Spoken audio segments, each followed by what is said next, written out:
কথাগুলো বলেছেন। তো চলো আমরা ক্লাসটা আজকে শুরু করে ফেলি। আজকের ক্লাসটা শুরু করবার আগেই সবার প্রথমে একটা পোল দিয়ে যেই অংশগুলো আমরা গত ক্লাসে পড়েছিলাম, এই যে ছবিটা দেখতে পাচ্ছ, এই ছবিটার কাঠামোটা কোন ধরনের? আমরা লিনিয়ার পড়েছিলাম, হায়ারার্কিক্যাল পড়েছিলাম, মেশ পড়েছিলাম, হাইব্রিড পড়েছিলাম। এখন তুমি বলবে যে এটা আসলে কোন ধরনের। এখন তোমাকে এটা জাস্ট ছবিটা দেখে বলতে হবে। একটু ঠান্ডা মাথায় চিন্তা করো, ভাইয়া 20 সেকেন্ড সময় দিয়েছি, অ্যান্সারটা দিয়ে দাও।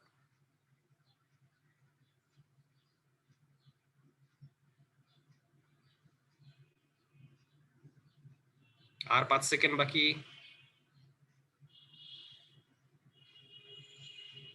এবং ভাইয়া পোলটা এন্ড করে দিয়ে দিচ্ছি এখনই। এবং আপনাদের সাথে যদি ভাইয়া রেজাল্টটা শেয়ার করে ফেলি তবে আপনার রেজাল্টটা দেখতে পাবেন।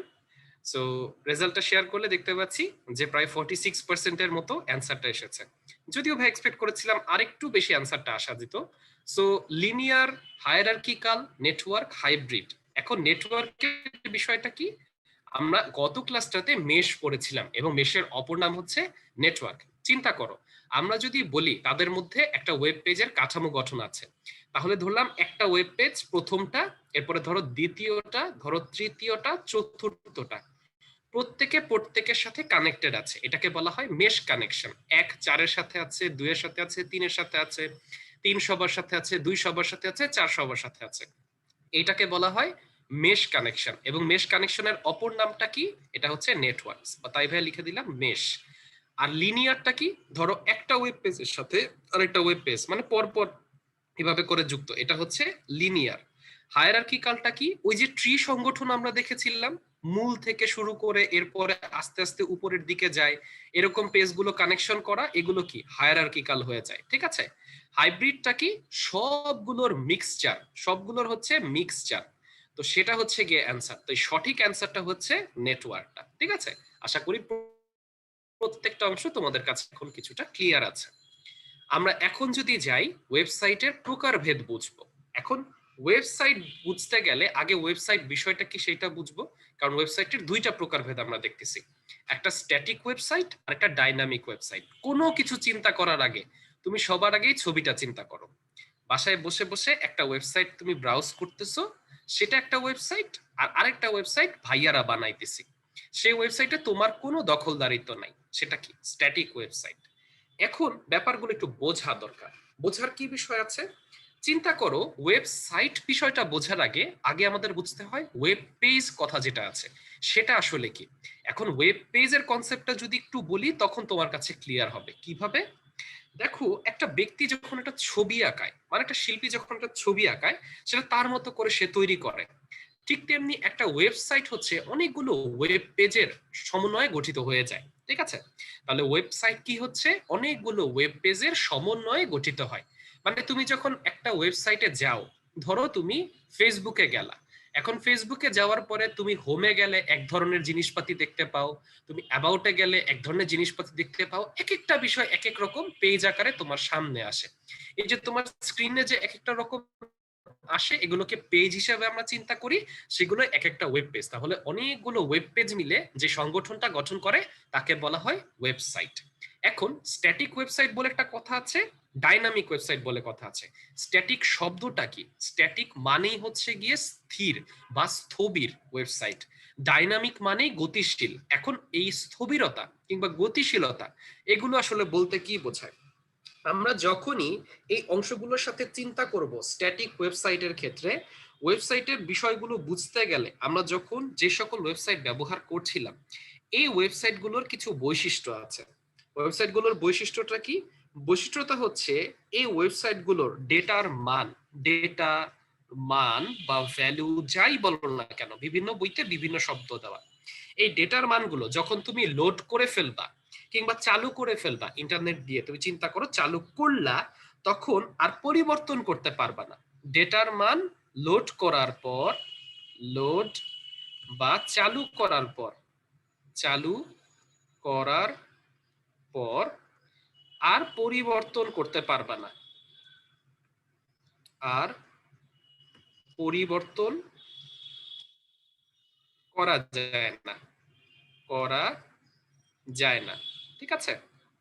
এখন পরিবর্তন অনেক ধরনের হতে পারে। কি কি ধরনের পরিবর্তন আমরা এর পরের স্লাইডটাই দেখবো, কোনো সমস্যা নাই। কিন্তু স্ট্যাটিক ওয়েবসাইট যদি এই বিষয়টা হয়, এখন তোমার মাথায় একটু আসতে পারে যে ভাই এটা একটু ডিসক্রিপশন করে বোঝান, একটু ডেসক্রাইব করেন। চিন্তা করো অর্ক ভাইয়া যখন ক্লাস নিচ্ছিলেন বা আমি ক্লাস নিচ্ছিলাম, যখন তোমাদেরকে আমরা বুঝাচ্ছিলাম বিষয়টাই, তুমি এইচটিএমএল এ কি সুন্দর মাউসে যে নোটপ্যাডে যে টেক্সট ডকুমেন্ট নিয়ে কোড লিখছিলে, কোড লেখার পর যে রকমেরই তুমি সার্চ ইঞ্জিন ব্যবহার করছিলে বা ওয়েব ব্রাউজার ব্যবহার করছিলে, সেই ব্রাউজার দিয়ে তুমি ছিলে। আমি যেমন গুগল ক্রোম ব্যবহার করছিলাম, তোমাদের অনেকে মজিলা ফায়ারফক্স ব্যবহার করতে পারো, অনেকে মাইক্রোসফট এজ ব্যবহার করতে পারো, অনেকে ইন্টারনেট এক্সপ্লোরার ব্যবহার করতে পারো, যেটা তোমাদের বই, এটা এখন আর কেউ করে না আসলে, অনেক আগে। সো এইগুলো করবার পরে তুমি যখন একটা জিনিস যখন তোমার চোখের সামনে আসতো, তুমি কি তখন সেখানে ক্লিক করে করে পরিবর্তন করতে পারতে? না, তোমাকে কোডে যেতে হতো, কোডে যে পরিবর্তন করে করা যেত। কিন্তু ডাইনামিক সাইট, সেখানে কিন্তু মানের পরিবর্তন করা যায়। তুমি ওয়েবসাইটের ওই যে পেজটা তৈরি করলে, সেই ওয়েব পেজেরই ডেটার ভ্যালুকে পরিবর্তন করা যাবে। তাহলে স্ট্যাটিক ওয়েবসাইটে ভ্যালু পরিবর্তন করতে পারছো না, কিংবা ডেটা যেগুলো দিচ্ছ সেগুলো পরিবর্তন করতে পারবে না, ডাইনামিকে পরিবর্তন করা যায়। এই ব্যাপারটাকে আমি আরেকবার রিপিট করব লাস্টের যে সৃজনশীলটা দিয়েছি সেইখানে, যে যাতে হাতে কলমে তুমি দিতে পারো, ঠিক আছে? সো এখন একটু নর্মাল ধারণা দিলাম। চলো এখন যদি আমরা ডাইনামিক ওয়েবসাইটে যাই, তাহলে ডাইনামিক ওয়েবসাইটে কি বলবো? আমরা বলবো যে সকল ওয়েবসাইটের ক্ষেত্রে আমরা ডেটার মান বা ভ্যালু যাই বলো না কেন, এই যে ডেটার মান বা ভ্যালু যাই বলো না কেন, লোড বা চালু করার পর, লোড বা চালু করার পর পরিবর্তন করা যায়, করার পর পরিবর্তন করতে পারি, পরিবর্তন করতে পারি, করা যায়, ঠিক আছে? এটা হচ্ছে গিয়ে ডাইনামিক ওয়েবসাইটের অংশগুলো। তাহলে এখন যদি ভাইয়া বলি এইখানে প্রশ্নটা কি আসে, সবার প্রথমে প্রশ্নটা লিখে দেই। সবার প্রথমে স্ট্যাটিক ওয়েবসাইট বলতে কি বোঝো? ওয়েবসাইট বলতে কি বোঝো? বলতে কি বোঝো? দ্বিতীয় প্রশ্ন তুমি নিজেই বুঝতে পারতেছো, ডাইনামিক ওয়েবসাইট বলতে কি বোঝো? ডাইনামিক ওয়েবসাইট বলতে কি বুঝো, এটা আরেকটা। এরপরে তোমাকে আসবে স্ট্যাটিক ওয়েবসাইট বা ডাইনামিক ওয়েবসাইট এর সুবিধা অসুবিধা। ভাইয়া প্রত্যেকটাই বলে দিব, টেনশনের কিছু নাই। সুবিধা ও অসুবিধা, অসুবিধা বলতে কি বুঝছো সেগুলো।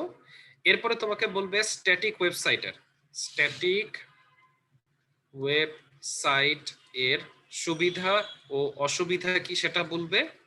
স্ট্যাটিক ওয়েবসাইট, ফাইনালি যে প্রশ্নটা সবসময় খতে আসেই আসে, স্ট্যাটিক ওয়েবসাইট ও ডাইনামিক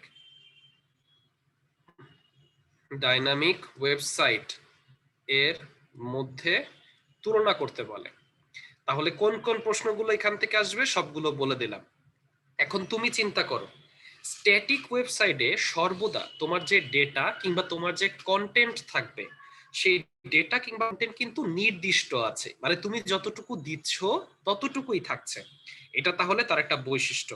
দ্বিতীয় বৈশিষ্ট্য, তুমি যে ব্যবহার করতেছে, যে ব্যবহারকারী, তুমি হইতে পারো, আমি হইতে পারি, যেই বলে, সে কিন্তু কোনো ধরনের তথ্য পরিবর্তন করতে পারবে না। যেমন ধরো আমি চ্যাটের মধ্যে তোমাদের উদ্ভাস রিলেটেড অনেক প্রশ্ন দেখতে পাচ্ছি, ভাইয়া এইটা দরকার, ওইটা নাই, এটা নাই, সবকিছু।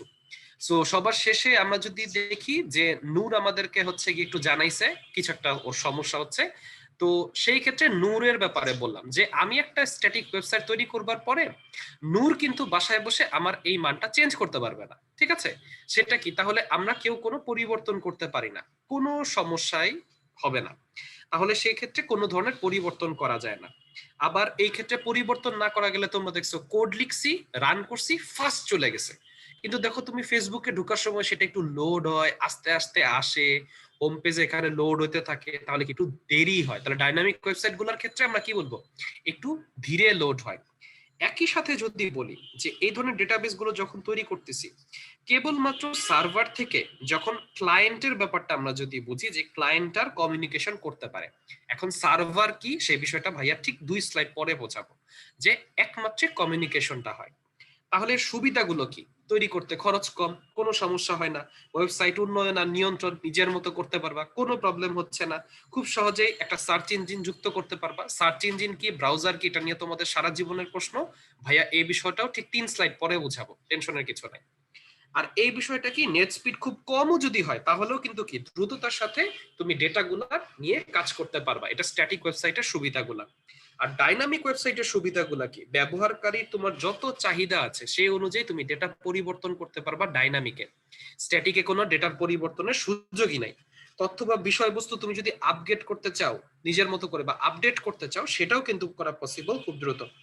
এরপরে তোমার কাছ থেকে ইনপুট নেওয়ার ব্যবস্থা আছে। তুমি যদি কোনো ইনপুট দিতে চাও, সেই অংশগুলোর পাশাপাশি অনেক বেশি তথ্যবহুল তুমি করতে পারবে। অসুবিধাও আছে, খরচ আছে, উন্নয়ন নিয়ন্ত্রণ অনেক জটিল ধরনের হবে, ডেটাবেজের ফলে ব্রাউজার লোড হতে অনেক বেশি সময় লাগবে। তাই প্রতিটা প্রশ্ন এখানে যতগুলো বললাম এতক্ষণ, একটা টপিক পড়াইছি, ওয়েব পেজ বলতে কি বোঝো, ওয়েবসাইট বলতে কি বোঝো, স্ট্যাটিক ওয়েবসাইট কাকে বলে, ডাইনামিক ওয়েবসাইট কাকে বলে, আর এখান থেকে আসা 5টা সবচেয়ে বেশি প্রশ্ন। সো এই বিষয়গুলো যদি একটু আপনারা বুঝে থাকেন, যারা প্রথমবারই বুঝে গেছেন একটু হ্যান্ড রেস করেন, যে বোঝেন নাই সে চ্যাটে লিখবেন যে কোন জায়গাটা স্পেসিফিক্যালি বোঝেন নাই। ডাটা পরিবর্তন, ইনফরমেশন, অবশ্যই ভাই একটা ইনফরমেশনের এই জায়গাটা একদম মানে কথা হিসেবে না, মানে তুমি যে ডেটাটা দিচ্ছ সেটাই ইনফরমেশন আকারে তাকে প্রকাশ করছো। সো এখানে তুমি চেঞ্জ করতেই পারবা, নো প্রবলেম।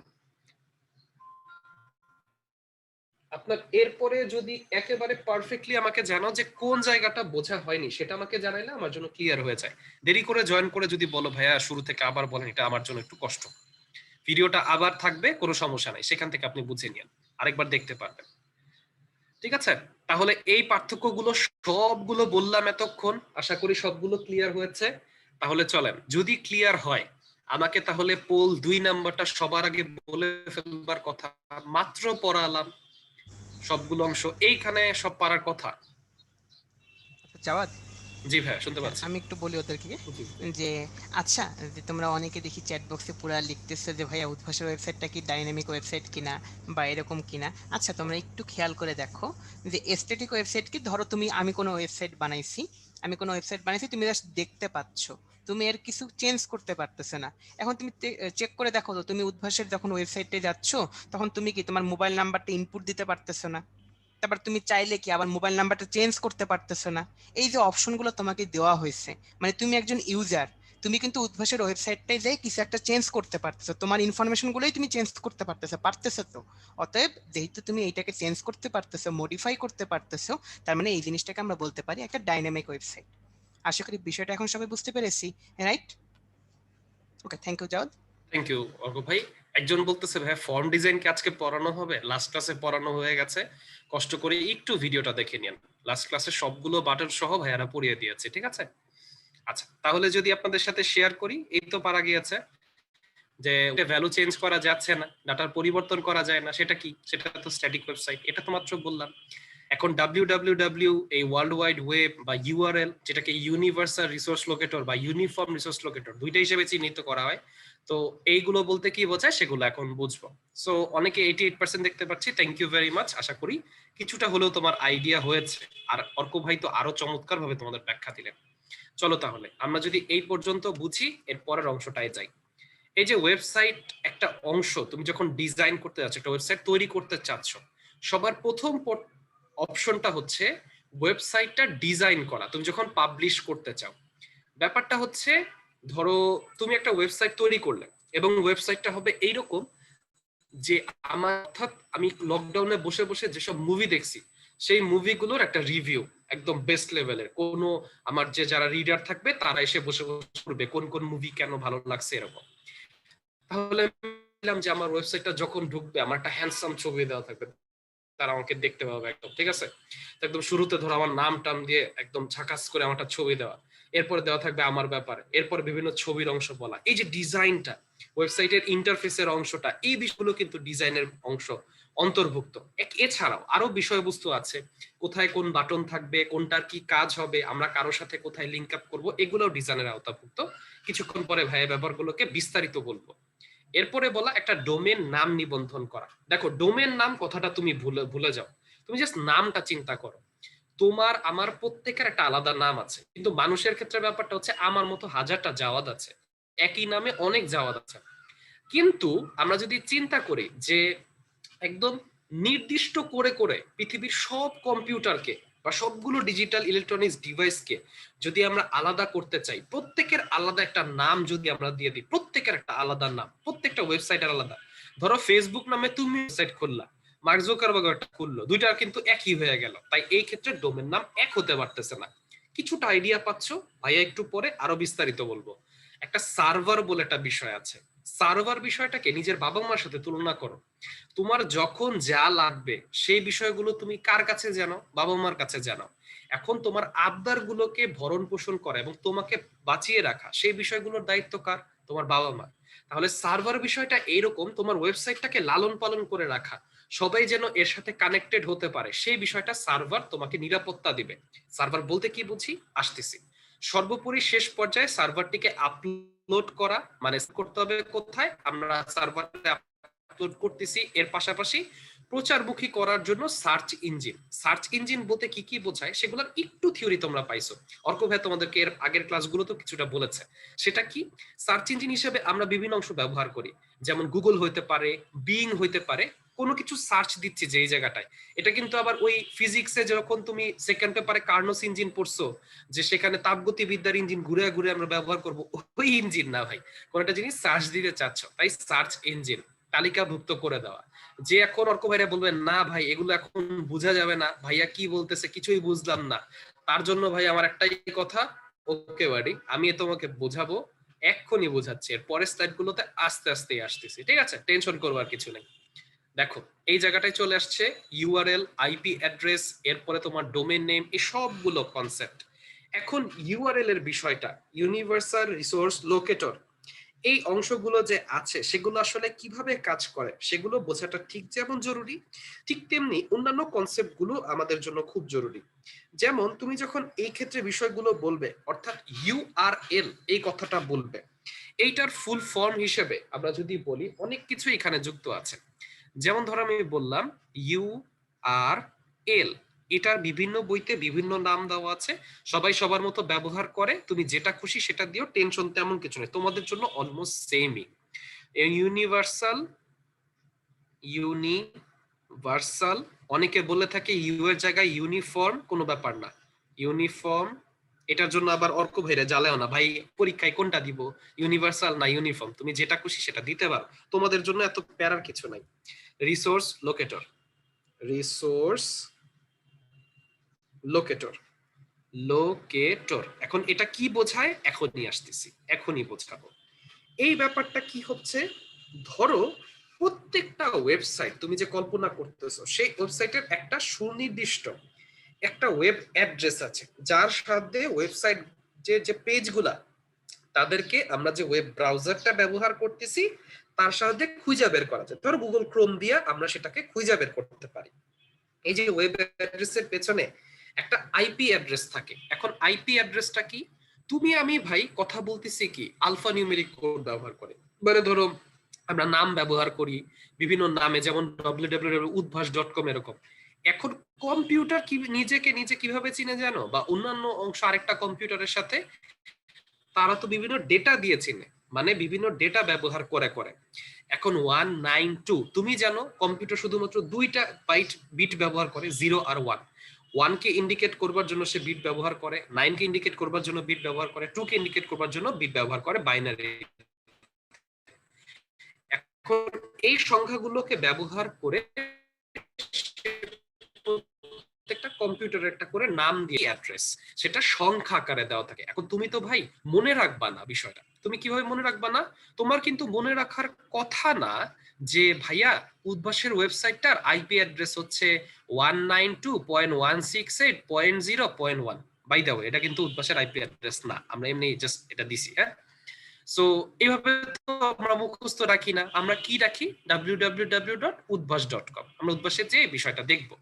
এখন এই ইউনিভার্সাল রিসোর্স লোকেটরের বিষয়টা কি? ইন্টারনেটে যখন তুমি ওয়েব অ্যাড্রেস লিখতেছো এবং এন্টার চাপ দিচ্ছ, তার মাধ্যমে কিন্তু অনেক বিষয় দেখা যায়।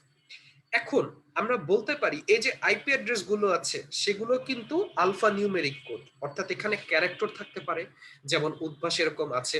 অনেক ওয়েবসাইট দেখবা একটা নাম দেবার পরে 1 2 3 এরকম দেওয়া, যেমন ধর একটা ওয়েবসাইট বললাম হচ্ছে গিয়ে goodwork123.com, এরকম একটা ওয়েবসাইট ধরো তুমি চিন্তা করলা, তাহলে তুমি নামও দিতে পারবা, কোনো সমস্যা নাই। তাহলে সেখানে আলফা নিউমেরিক কোড দ্বারা আমরা সম্ভবত ডোমেন নেমের যে কনসেপ্ট অর্থাৎ তার নামটা সেটাকে ইন্ডিকেট করি। এর পাশাপাশি আমরা যে ওয়েব অ্যাড্রেস নামে ইন্ডিকেট করতেছি এটাকে বলে থাকি ইউআরএল। এই ইউআরএল এর অনেকগুলো অংশ আমরা দেখব, অনেকগুলো অংশ আছে, এর মাধ্যমে আমরা এই বিষয়গুলোকে ইন্ডিকেট করব। ইউআরএল এর পাশাপাশি এই জায়গাটায় আরো কিছু বিষয় আছে, যেমন এইচটিটিপি আমরা এখন দেখব, যেমন এইচটিটিপি আছে। এইটার এইচটিটিপি যদি বলি, ধরো এইচটিটিপি এটার ফুল ফর্ম মাঝে মাঝে পরীক্ষায় আসে, সেটা কি? Hyper text transfer protocol. এখানে ইংলিশের বড় হাতে টি দেওয়া উচিত, এখানে বড় হাতে টি দেওয়া উচিত, যেহেতু বড় হাত দিয়ে লিখছি আর কি। হ্যাঁ, প্রোটোকল। এখন এটা কিভাবে কাজ করে বুঝবো, আগে ইউআরএলটা বুঝে আসি।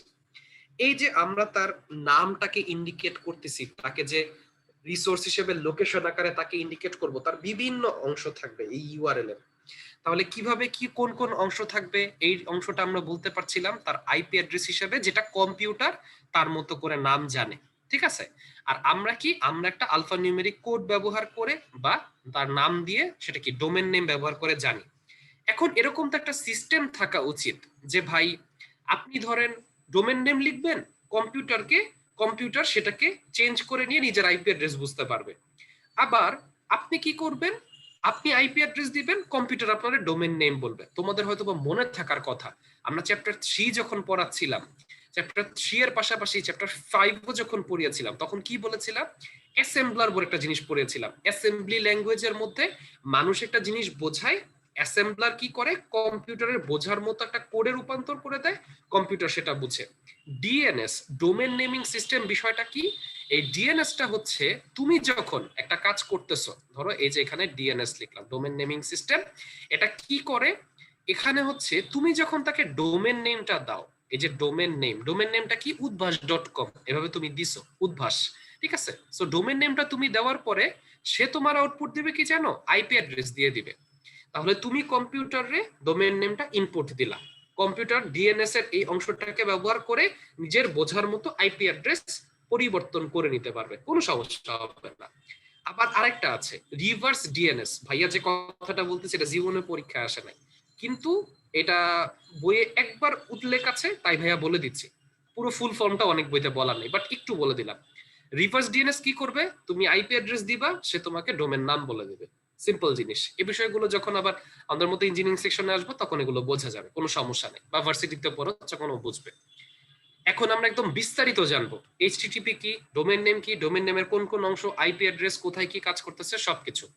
বাট এই আইপি অ্যাড্রেসের এই অংশটাতে যদি আমরা বলি, যখন আমরা ব্যবহার করছি যে আইপি অ্যাড্রেস হিসেবে, সেটার কিছু অংশ থাকছে এবং সেগুলো আমাদেরকে বুঝতে সহায়তা করছে। সেগুলো কি হিসেবে? আমরা আসলে একটা কম্পিউটারকে যখন ইন্ডিকেট করি তার আইপি অ্যাড্রেস গুলো বোঝার জন্য, আইপি অ্যাড্রেসকে সাধারণত দুই ভাগে ভাগ করতে পারি আমরা, এটাকে সাধারণত দুইটা ভাগে ভাগ করি। একটা অ্যাড্রেস কি? একটা হচ্ছে নেটওয়ার্ক আইডি, নেটওয়ার্ক আইডি। আর আরেকটা কি? আরেকটা হচ্ছে হোস্ট আইডি, হোস্ট আইডি। খুব ভালো মতো বুঝবা ভাইয়া, একবার বুঝাই দিব একবারই বুঝা যাবা। এই যে বিশ্বব্যাপী আইপি অ্যাড্রেস, এটা তো তাহলে একজন ব্যক্তি বা একটা প্রতিষ্ঠান থাকা উচিত যে সবাইকে নির্দিষ্ট মতো বন্টন করে দিবে। ধরো এখন তুমি ক্লাস করতে চাও, এখন তুমি উদ্ভাসের ক্লাস করতে গেলে কোনটা করতে চাও? এখন দেখা গেল তুমি বললা যে আচ্ছা আমি ক্লাস করব, তো আমি হচ্ছে গিয়ে জাওয়াদ ভাইয়ের ক্লাসটা করবো। এখন আমি তো হইতেছে দেখা গেল অ্যাডমিশনেরও ক্লাস নিচ্ছি, আমি আবার ফিজিক্সেরও ক্লাস নিচ্ছি, তোমাদের আইসিটিরও ক্লাস নিচ্ছি। এখন কি হয়ে গেল, তুমি আমার ক্লাস করতে কি তিনটাই করবা? না, তুমি শুধু আইসিটি করতে চাও। তাহলে উদ্ভাসের একটা ব্যক্তিবর্গ আছে যারা জানে যে তুমি আমার কোন ক্লাসটা করতে চাচ্ছ, সেটা তোমাকে দিবে। ঠিক তেমনি আইপি অ্যাড্রেস লোকেট করবার জন্য একটা প্রতিষ্ঠান আছে, মানে আইপি অ্যাড্রেস বরাদ্দের জন্য একটা কাজ পরিচালনা করে একটা অথরিটি, এদেরকে বলা হয় আইএএনএ। আয়া না অনেকে বলে থাকে। সো এটার ফুল ফর্মটা কি? এটা পরীক্ষায় আসে, ইন্টারনেট অ্যাসাইনড নাম্বারস অথরিটি, ঠিক আছে। তাহলে এই যে অথরিটিটা তারা যে আমাদেরকে দিচ্ছে, তাহলে এইটাকে আমরা বলি তারা দুইটা ভাগে ভাগ করে আইপি অ্যাড্রেসটাকে। যেমন ধরো তোমার আমি একটা আইপি অ্যাড্রেসের উদাহরণ দিই, ধরো বললাম 203 ডট বললাম 91.139.2 এরকম একটা ঠিকানা বললাম। তাহলে এই যে শুরু থেকে বামের এই শুরু থেকে 3টা ডট পর্যন্ত যে ডেটাটা, এই যে সংখ্যাগুলো, এগুলা কি বোঝায়? এগুলা হইলো নেটওয়ার্ক আইডি। কোন নেটওয়ার্কের অন্তর্ভুক্ত আছে সেটা বোঝায়, এটা হচ্ছে নেটওয়ার্ক আইডি। আর আরেকটা কি, বা নেটওয়ার্ক অ্যাড্রেস, বা এটাও বলতে পারো অনেকে আইডি, এটাকে নেটওয়ার্ক অ্যাড্রেস হিসেবেও চিন্তা করে, কোনো সমস্যা নেই। আর বাকি যেটা থাকবে এই ডটের পরে যতটুকু সংখ্যার যে অংশটা থাকবে সেটাকে বলা হয় হোস্ট অ্যাড্রেস। হোস্ট অ্যাড্রেস, তোমার অ্যাড্রেসের অংশটা সেখানে ইন্ডিকেট থাকবে। এটা নরমাল বিষয়। এখানে মাঝে মাঝে পরীক্ষা এরকম প্রশ্ন দিবে, প্রশ্ন দিয়ে তোমাকে বলবে এখানে নেটওয়ার্ক আইডি কতটুকু, এখানে হোস্ট অ্যাড্রেস বা হোস্ট আইডি কতটুকু, সেটা তোমাকে বলতে। তো এতটুকু আশা করি অবজেক্টিভের সামনের পরীক্ষা আসলে এটা তোমরা পারবা। আমি বরং আরো অনেক বেশি বলে ফেলছি, বইগুলোতে এত কিছু বলা নাই, তারপরও বলে দিলাম পরীক্ষায় আসার মতো প্রশ্ন। তাহলে চলো আমরা এখন একেবারে বিস্তারিত ভাবে বুঝবো কোনটার ক্ষেত্রে কি বোঝায়, মানে ইউআরএল এর বিভিন্ন অংশ। ধরো ভাইয়া এখন কিছু অংশ লিখি, তোমাদের একটা বইয়েরই একটা উদাহরণ দিব। যেমন ধরো লিখলাম http ডট, এরপরে লিখলাম www ওয়ার্ল্ড ওয়াইড ওয়েব। এটা কি? ধরো আমি বললাম হচ্ছে গিয়ে অর্ক ভাই, ঠিক আছে, তো আমি লিখলাম অর্ক, AURKO, অর্ক ভাই। সো অর্ক ভাই বিডি লাইন এন্টারপ্রাইজ, অনেক বড় ডোমেন নেম নিলাম, ডট কোম্পানি, সিও কর্পোরেশন হিসেবে আমার অর্ক ভাইয়ের হচ্ছে গিয়ে বিজনেস অনেক বিভিন্ন দিকে বিস্তৃত, ধরে নিলাম ইউকে তেও ভাইয়ার বিজনেসের এই অংশটা আছে। এখন এগুলা কোনটা কি বোঝাবে সেটা আমরা দেখবো, কোনো সমস্যা নাই। সবার প্রথমে আমরা দেখব একটা জিনিস, এই যে এই অংশটাকে বলা হয়, এই যে এই অংশটাকে বলা হয় 1 নম্বর দিয়ে আমরা বললাম এটাকে বলা হয় প্রোটোকল। প্রোটোকল, এটা ভালো মতো বুঝা রাখো, এটা থেকে প্রশ্ন মানে বন্দুকের গুলির মিস আছে, এখান থেকে অবজেক্টিভের উদ্ভাসের প্রশ্নের মিস নাই, একটু ভালো মতো বোঝো। এই যে প্রোটোকল আছে, এই প্রোটোকলটা কি? বেশিরভাগ ক্ষেত্রে দেখবা ওয়েবসাইট যখন শুরু হবে, শুরুটা হয় এইচটিটিপি দিয়ে। এছাড়াও এইচটিটিপির পাশাপাশি ভাই এফটিপি বলে একটা কথা আছে, এইচটিটিপিএস বলে একটা কথা আছে। ভাইয়া এগুলো বুঝাবো, আগে এইচটিটিপিটা বোঝো। এই বিষয়টা কি? হাইপার টেক্সট ট্রান্সফার প্রোটোকল, যেটা এর আগের স্লাইডে লিখে দিলাম। ইন্টারনেটের মাধ্যমে ওয়েব পেজগুলোকে যদি তুমি ট্রান্সফার করতে চাও, মানে আরেকজন যদি এটাকে দেখতে চায়, তাহলে এই প্রোটোকলটা মূলত ব্যবহার করা হয়। আবার অন্যান্য প্রোটোকলগুলোর মধ্যে আরো কি কি আছে, এর পাশাপাশি তুমি ব্যবহার করতে পারবা এফটিপি, আবার তুমি ব্যবহার করতে পারবা এইচটিটিপিএস। এখন অর্ক ভাইরে প্রশ্ন করবা, ভাই এইচটিটিপিএস, এফটিপি, এইচটিটিপি এগুলোর মধ্যে পার্থক্য কি বলেন? বলতেছি, একটু দাঁড়াও, আমি এখনই বলতেছি। এফটিপি এটা কি? ফাইল ট্রান্সফার প্রোটোকল, লিখে দেই, ফাইল ট্রান্সফার প্রোটোকল, ঠিক আছে। এখন এটা ব্যবহার করে সাধারণত আমরা যখন ওয়েবসাইটটাকে সুরক্ষিত করতে চাচ্ছি, বা আমরা যে কানেক্ট করতে চাচ্ছি, ঠিক আছে, এই প্রোটোকলটা মেনটেন করে আমরা তোমার কাছে এই ডেটাগুলোর অংশ দেখাতে পারছি, তথ্য আদান প্রদান করতে পারি আর কি। এইচটিটিপিএস টা মূলত সেফটির জন্য আমরা হাইপারটেক্সট ট্রান্সফার প্রোটোকল যেটা ব্যবহার করি সব ধরনের ওয়েবসাইটে ঢোকার জন্য আমরা লগ ইন করতে পারি। এখন ভালো মতো ভাইয়ার কথাটা শুনবা। দেখো তুমি একটা ওয়েবসাইটে তোমার একটা অ্যাকাউন্ট খুললা, ধরো ওয়েবসাইটটা এমন একটা ওয়েবসাইট যেখানে ফ্রিতে বই পড়া যায়।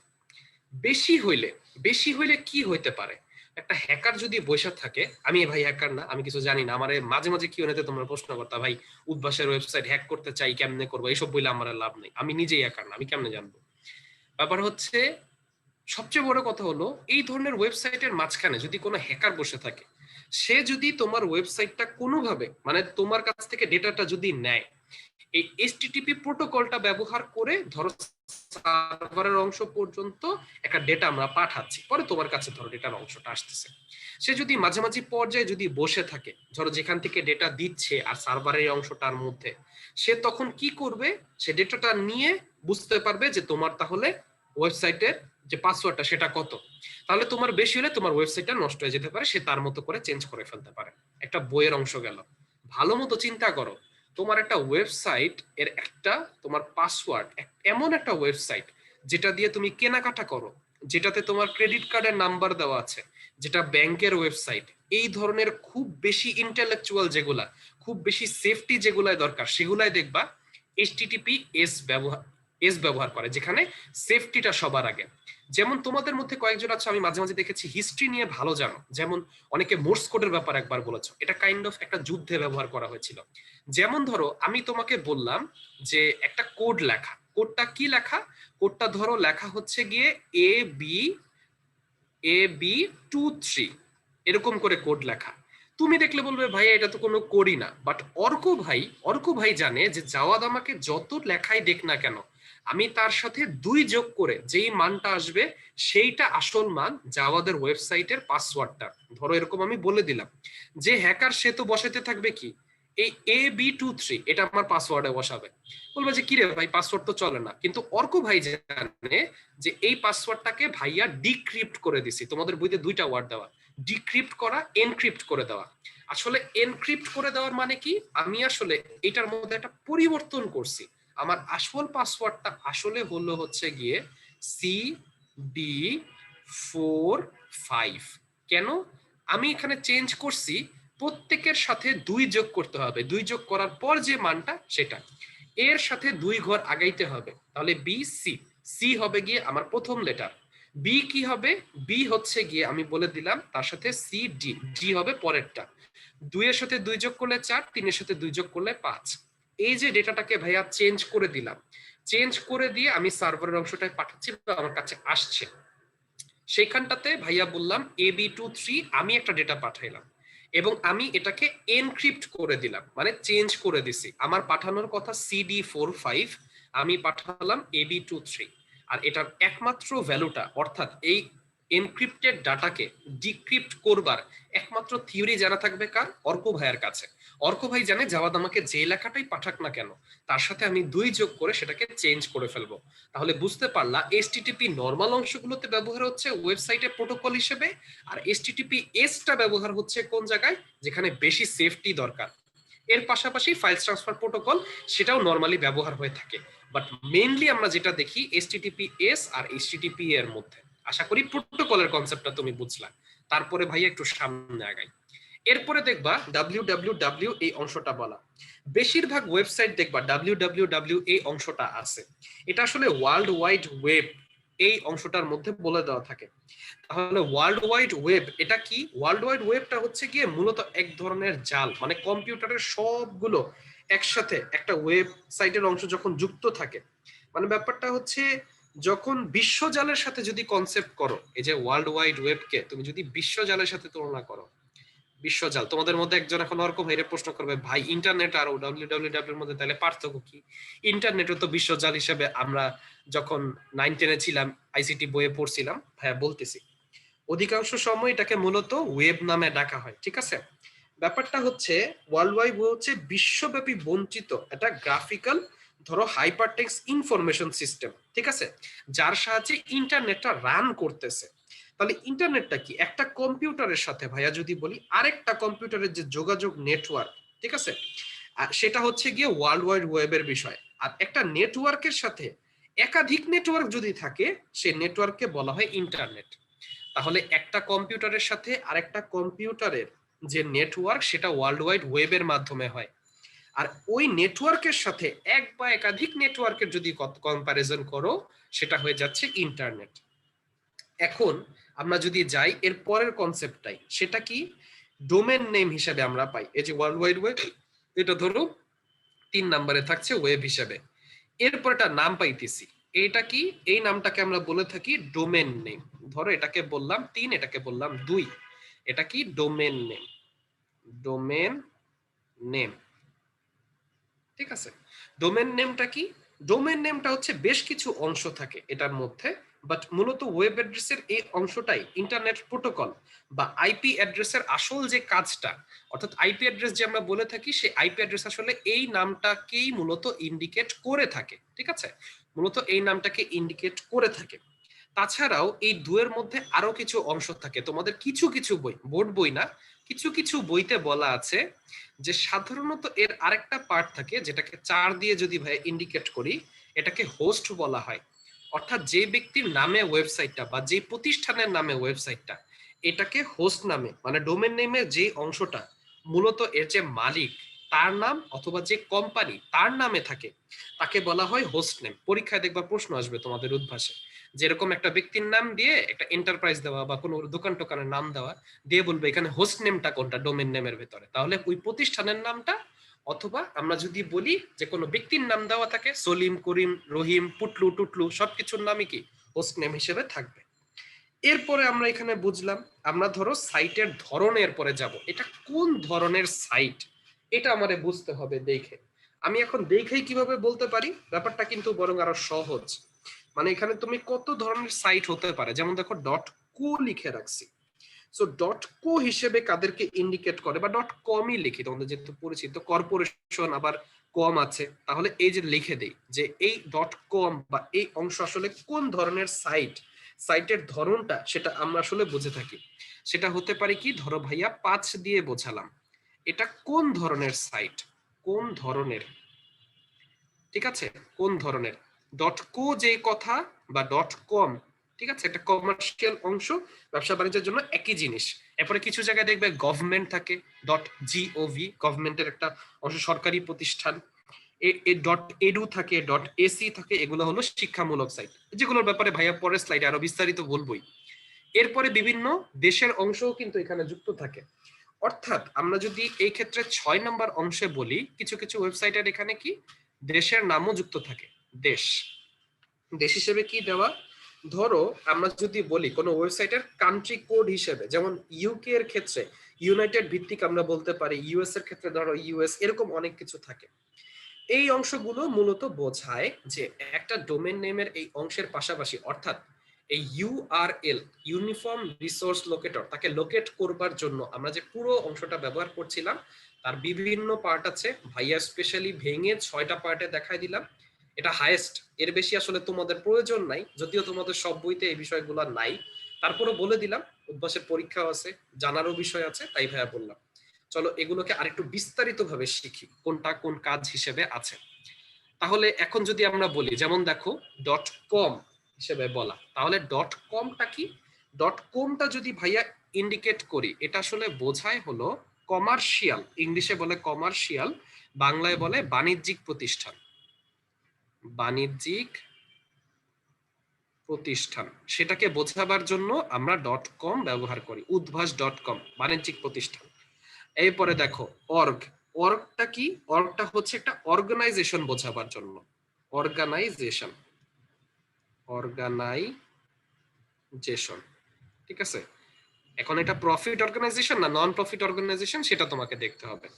আইএনটি, আইএনটি সাধারণত ব্যবহার হয় ইন্টারন্যাশনালাইজড, এটা ব্যাপারটা বোঝানোর জন্য, অর্থাৎ আন্তর্জাতিক সংস্থা, আন্তর্জাতিক, এটা কিন্তু পরীক্ষায় আসার মতো অনেক ইম্পর্টেন্ট, এটা বোর্ডে বারবার আসে যে এটা কোনটা বোঝায়, ওইটা কোনটা বোঝায়, আইএনটি কি বোঝায়, এই অংশগুলো আন্তর্জাতিক সংস্থা। ডট এডুটা কি, বিশের ক্ষেত্রে মানে পরীক্ষায় এডুটাই বারবার আসে, এডুটা হচ্ছে এডুকেশনাল, শিক্ষা প্রতিষ্ঠান, মানে শিক্ষা প্রতিষ্ঠানের অংশ আর কি, শিক্ষা প্রতিষ্ঠান যুক্ত, ঠিক আছে, প্রতিষ্ঠান যুক্ত, এগুলোর সাথে যদি কর্ম যুক্ত থাকে।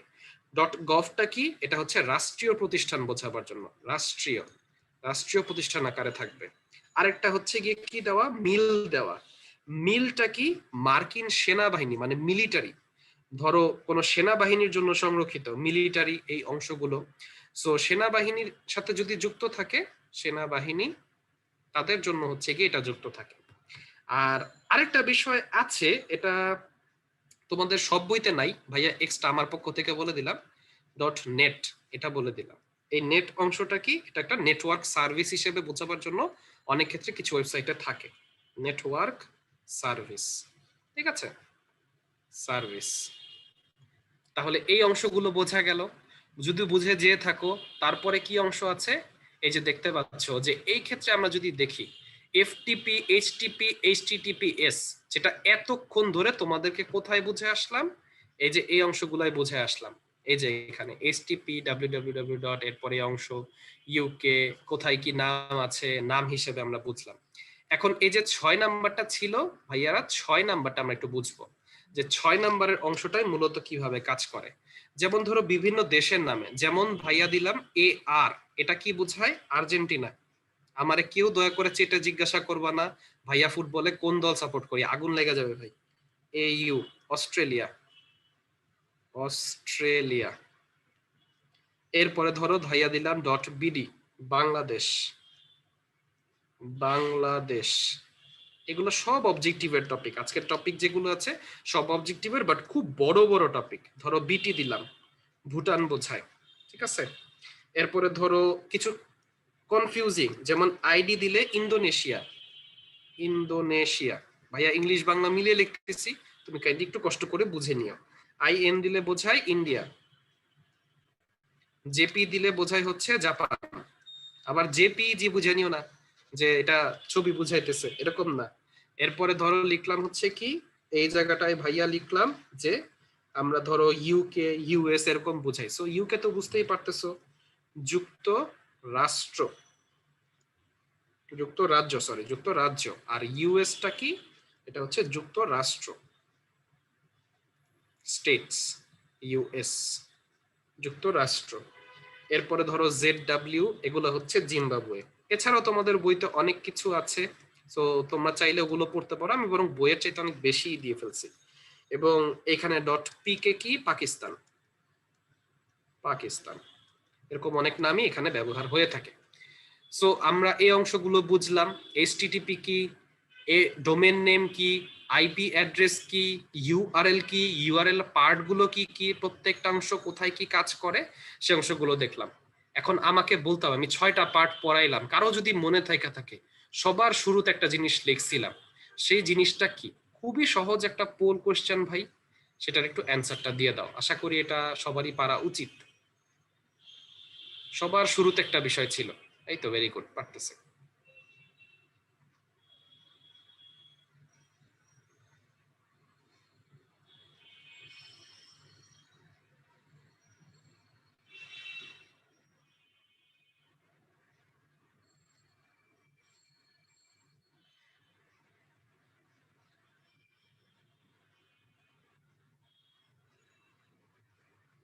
এবং ভাইয়া এখনই পোলটা এন্ড করে দিচ্ছি, এবং তোমাদের সাথে যদি ভাইয়া রেজাল্টটা শেয়ার করে দিই, তাহলে তোমরা রেজাল্টটা দেখতে পাবে। সো রেজাল্টটা হয়ে যাচ্ছে কত, প্রায় 79% এর মতো দেখতে পেরেছে। সো একটা ওয়েব অ্যাড্রেসের শুরুতে যখন আমরা ইন্ডিকেট করছি কি এইচটিটিপি দিয়ে শুরু করছি, বা এইচটিটিপিএস থাকতে পারছে, পুরো অংশটা তো লিখে দিলাম। সো সেটা কি হয়ে যাচ্ছে, এইচটিটিপি হয়ে যাচ্ছে। সো এটা তো আশা করি বুঝতেই পারছো, এখানে কোনো সমস্যা হচ্ছে না। এরপরে আমরা যদি একটু সামনের দিকে আগাই, একটা সার্ভারের বিভিন্ন অংশ আমরা বুঝতে চাই, সেগুলোর মধ্যে কি আছে, ওয়েব হোস্টিং এর ব্যাপার আছে, ঠিক আছে। এখন ওয়েব হোস্টিং যে বিষয়টা বলে থাকি, সেটা আসলে কি হিসেবে কাজ করে, ওয়েব হোস্টিং এর বিষয়টাকেই আমরা এখন বুঝবো। কিন্তু তার আগে আমাকে জানাতে হবে একটু চ্যাট বক্সে, ওয়েব হোস্টিং বোঝার আগে ভাইয়া যে এতক্ষণ পর্যন্ত বকর বকর বকর বকর করলাম, এই ব্যাপারগুলো কি আপনারা সত্যিকার অর্থে বুঝতে পেরেছেন কিনা, একটু ওয়াই লিখে ভাইকে জানান যদি বুঝে থাকেন। আচ্ছা, আমাকে একজন শুধু লিখছে অলমোস্ট। আপনার অলমোস্ট লেখার কারণটা যদি একটু কিউএনএ তে অর্ক ভাইকে জানান কোন জায়গাটা বুঝেন নাই, তারপরে না হয় আমরা দেখবো, কোনো সমস্যা নাই।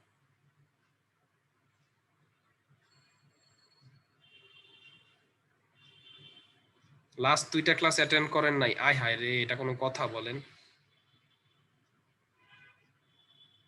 উদ্ভাসেরটা একটু সেফটির জন্যই করে, কিছু কারণ আছে। একজনের সাইটে গিয়ে আরেকজনের যাইয়া কি করে ফেলে, এই মানে অনেকে তো বাবা মার নাম্বারটা আরেক বন্ধুর নাম্বার দিয়ে ফেলে, যদিও তারা উদ্ভাসে পরে ধরা খাইছে অনেকে, যে বাবা মার ফোনে নাম্বার না, যে পরে বন্ধুর মোবাইলে নাম্বার যায়, তো সেগুলো অনেকে চেঞ্জ করার ধান্দায় থাকে আর কি। সো একটু সাবধানতা। আচ্ছা, তাহলে এই যে টপ লেভেল ডোমেনের ব্যাপার একজন বলতেছিল, তো টপ লেভেল ডোমেনের অংশটা তো বললামই, আমরা যে নামগুলো দেখতেছিলাম। তো টপ লেভেল ডোমেন হিসেবে আমরা ব্যবহার করছিলাম বিভিন্ন কান্ট্রির অংশের পাশাপাশি যেটা কোন ধরনের সাইটের অংশ ছিল সেগুলো তো ইন্ডিকেট করলাম। আশা করি এগুলো তোমরা কিছুটা হলো দেখেছো। এখন দেখো ওয়েব হোস্টিং করার যে বিষয়টা, এই ওয়েব হোস্টিং বিষয়টা আসলে কি বলে। ওয়েব হোস্টিং এর বিষয়টা হলো মানে ধরো ব্যাপারটা হচ্ছে যে তোমাকে ওয়েবসাইটটা যে তুমি দিচ্ছ সেই ক্ষেত্রটাতে তোমাকে আগে বোঝাতে হয়।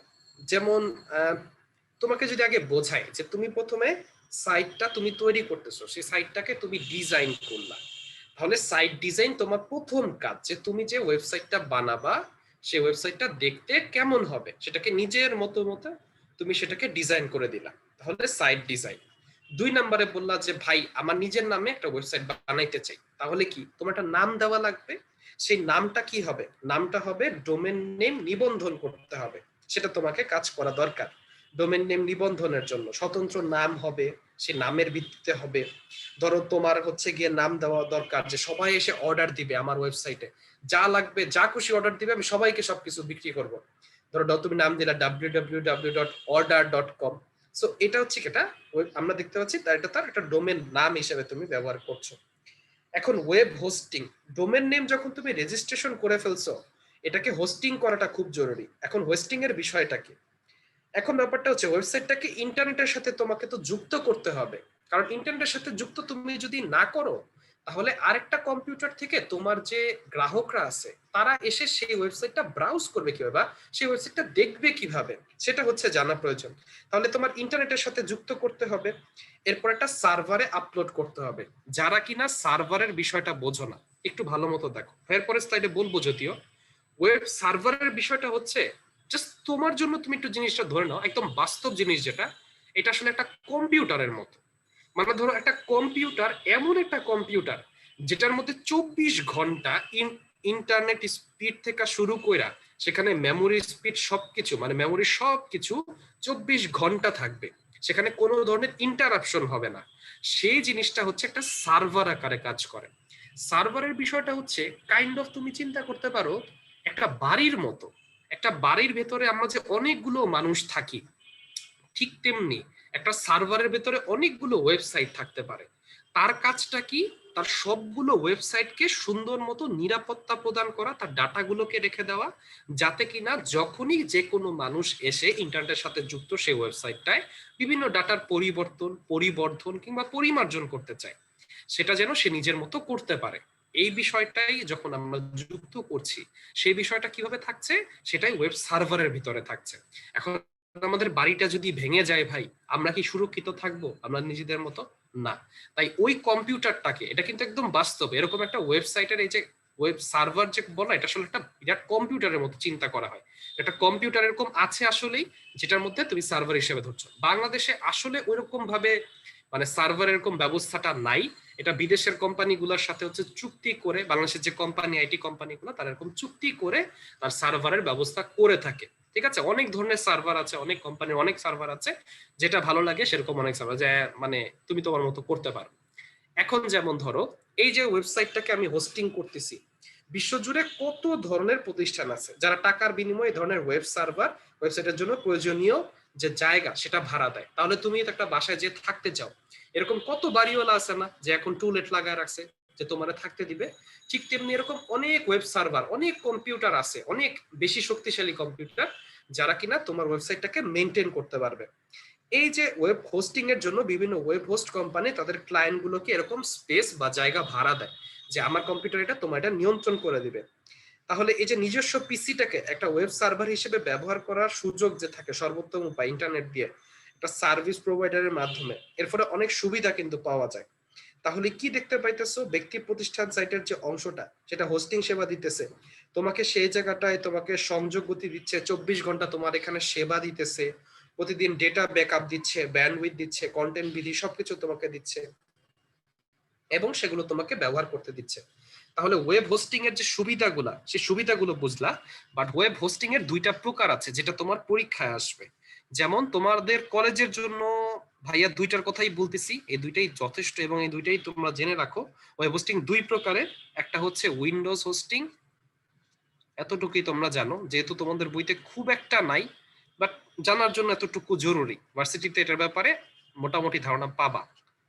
ওয়েব হোস্টিং, উইন্ডোজ হোস্টিং এর এই বিষয়টা কি, এই ওয়েবসাইটটার মধ্যে একটা অংশ ব্যবহার করা হয় এএসপি, যেটা তোমাদের বইতে নাই, বাট ভাই লিখে দিচ্ছি, পরীক্ষার ক্ষেত্রে অ্যাক্টিভ সার্ভার পেজ বলে একটা জিনিস আছে, সেটা আমরা ব্যবহার করি। আর কি ব্যবহার করি, আমরা মাইক্রোসফট এসকিউএল, এসকিউএল এর বিষয়টা চ্যাপ্টার 6 এ যে তোমরা পড়বা, ঠিক আছে? এখন একটু ধৈর্যটা রাখো। মাইক্রোসফট এসকিউএল যে সার্ভার আছে, সেই সার্ভার ব্যবহার করে যদি ওয়েবসাইটটা তৈরি করা হয়, এই ধরনের সাইটের হোস্টিং আমরা করে থাকি। সেটা কি, উইন্ডোজ হোস্টিং। দ্বিতীয় হোস্টিং হচ্ছে গিয়ে Linux hosting. Linux hosting, Linux হোস্টিংটা কি, লিনাক্স হোস্টিংটা হইতেছে সিম্পল জিনিস। যখন ওয়েবসাইটের মধ্যে ধরো পিএইচপি বা মাইক্রোসফট এক্সেল এর অংশটা, এন্ড আমরা যদি বলি মাইক্রোসফট এসকিউএল সার্ভার, সেটা যদি আমরা ব্যবহার করি, সেই সার্ভারগুলোকে ব্যবহার করলে আমরা যে মানগুলো পাই সেগুলো আমরা এই জায়গাটায় দেখব। তাহলে এই সার্ভার ব্যবহার করে যে ডেটাবেজে দিয়ে আমরা সাইটটা তৈরি করতেছি, তখন সেই সাইটটাকে লিনাক্স সার্ভার হোস্টিং করা হয়। আর সবচেয়ে মনে রাখবা, বাংলাদেশে কোনটা বেশি ব্যবহার করা হয়, বাংলাদেশে পিএইচপি ডেভেলপারের সংখ্যা অনেক বেশি, ঠিক আছে? এই ডেভেলপার যারা আছে সেগুলো বেশি থাকায় এটা বেশি প্রচলিত, এটি বেশি প্রচলিত প্রচলিত এই বিষয়গুলো। তাহলে কিছুটা আইডিয়া তোমাকে দিতে পারলাম যে একটা কোম্পানিগুলোর কাছে, বিভিন্ন হোস্টিং কোম্পানি আছে, তাদের কাছে তুমি যে তোমার ওয়েবসাইটটা দিতে পারো, যে ভাই তুমি আমার ওয়েবসাইটটা একটু জায়গা দাও, যাতে ইন্টারনেটে দিলে তুমি সেই জিনিসটা মেনটেন করতে পারো। সে তোমার কাছে কিছু চার্জ করবে, তার বদলে তোমার ওয়েবসাইটটা সবাই দেখতে পাবে নিজেদের মতো করে।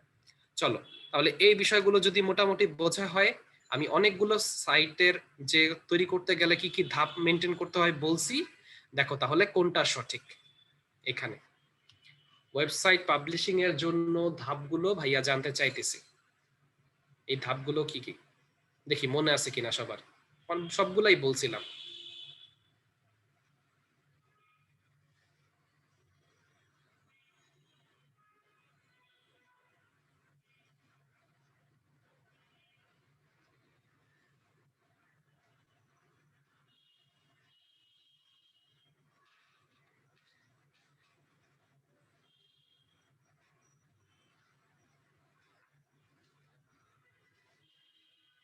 আচ্ছা, সো যদি তোমাদের এই পোলটা এন্ড করে দেই এবং তোমাদের সাথে রেজাল্টটা শেয়ার করি, এটার ব্যাপারে ভাই একটু কথাও বলতে চাই। এই পোলটার ব্যাপারে যদিও তোমাদের বেশিরভাগের অ্যান্সার ঠিক হয়েছে, 233 জন সঠিক অ্যান্সার দিয়েছো 1 2 3, তাছাড়াও 52 জনের মতো 1 আর 2 দিয়েছো। দেখো, সঠিক অ্যান্সারটা সত্যিকার অর্থে 1 2 3 তোমাদের বই অনুযায়ী, বোর্ডের বইয়ের এই অংশগুলো অনুযায়ী। ভাই এটার ব্যাপারে কেন কথা বলতে চাই, ওয়েবসাইট পাবলিশিং এর জন্য ডোমেইন নেম দেওয়াটা খুবই জরুরি, এটা তুমিও জানো। দ্বিতীয় হচ্ছে ওয়েব হোস্টিং করা, সেটাও খুব জরুরি, সেটাও তুমি মাত্র পড়লা। একটা সার্চ ইঞ্জিনের আওতাভুক্ত রাখা, এটা একটা এক্সট্রা কাজ, তুমি চাইলে রাখতেও পারো সার্চ ইঞ্জিনের ভেতরে, এটার প্রচার প্রসারের জন্য নাও রাখতে পারো, বাট বর্তমান সময় এটাকে একটা গুরুত্বপূর্ণ ধাপ হিসেবে ধরা হয়।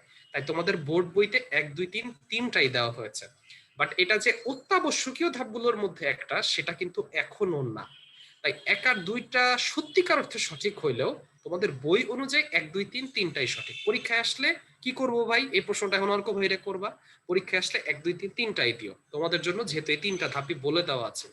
বাট তুমি যখন ইঞ্জিনিয়ারিং সেকশনটাতে আসবে বা ভার্সিটিতে পড়বে কোডিং বা এই অংশগুলোতে, তখন বুঝবে যে সার্চ ইঞ্জিনে অন্তর্ভুক্ত করাটা যে একটা প্রধান ধাপ, সেটা কখনো না, সেটার ব্যাপারে আরো কনসেপ্ট আছে।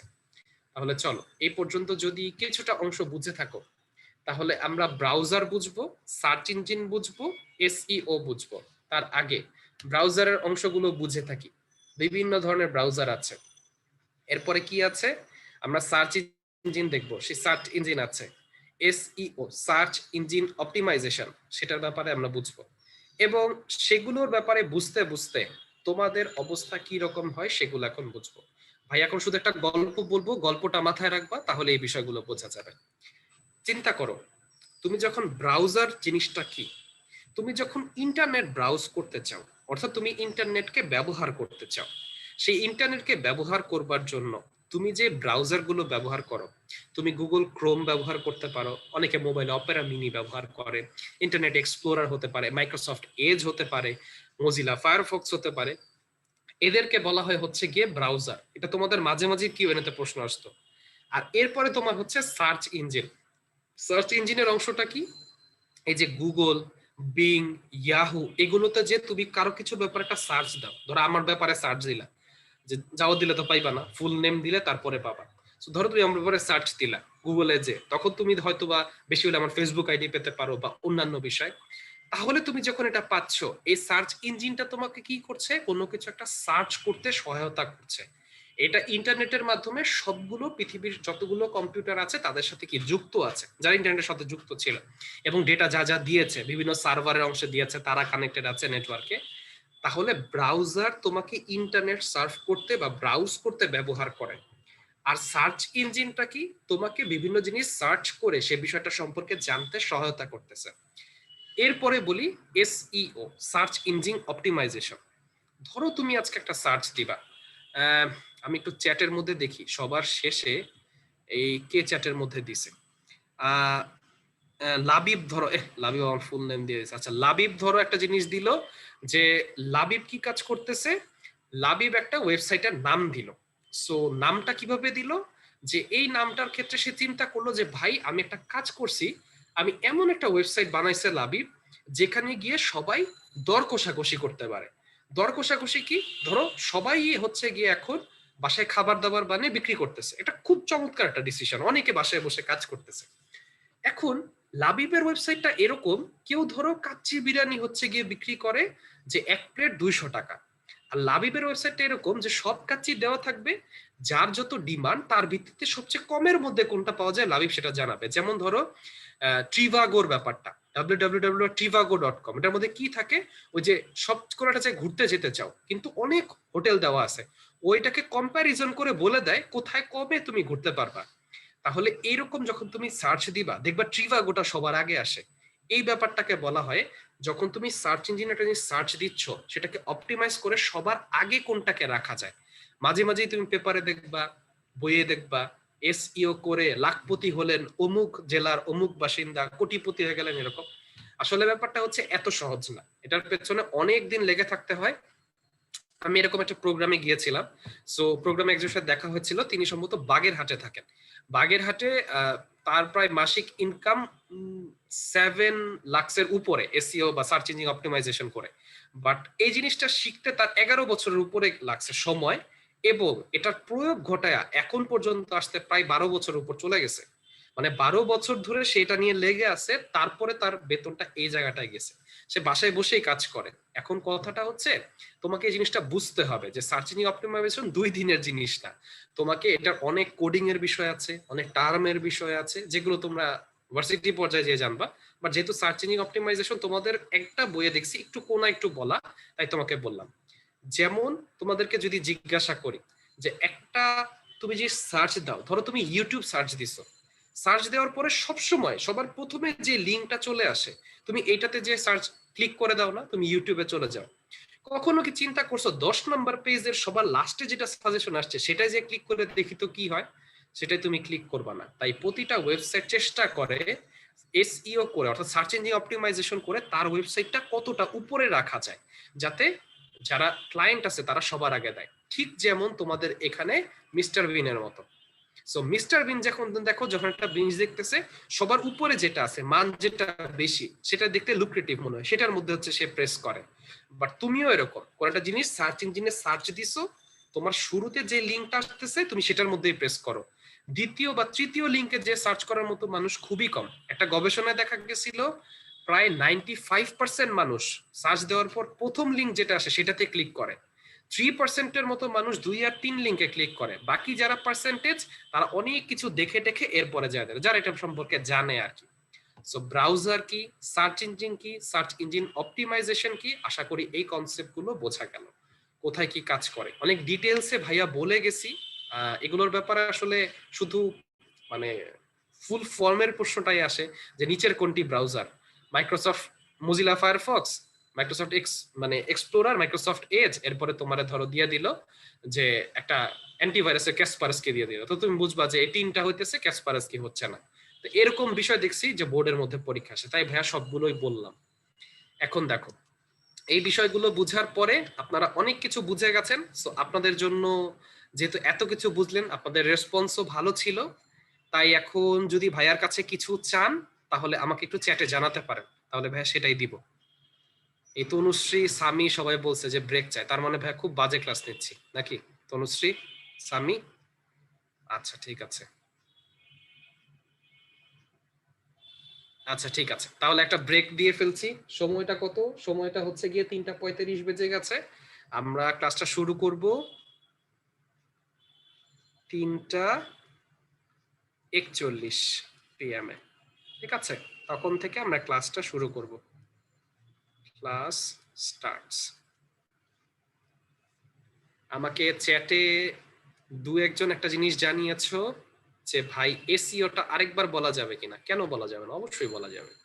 দেখো, এই ধরনের অংশটা যখন আমরা বলছি যে বিভিন্ন অংশ কাজ করব, সেই অংশগুলো নিয়ে আমরা যদি বলি, যেমন ধরো সার্চ ইঞ্জিন অপটিমাইজেশন ব্যাপারটা হচ্ছে, তুমি একটা কোনো কিছু নাম লিখে সার্চ দিচ্ছ, মানে ধরো তুমি যখন ইউটিউবের নাম লিখে ধরো সার্চ দাও, তখন গুগল ক্রোমে যখন তুমি সার্চ দিচ্ছ, সবার প্রথমে দেখবে নীলকালি একটা লিঙ্ক আসে, তারপর একটা লিঙ্ক আসে, তারপর একটা লিঙ্ক আসে, তারপর একটা লিঙ্ক আসে, এরকম করে আসতে থাকে।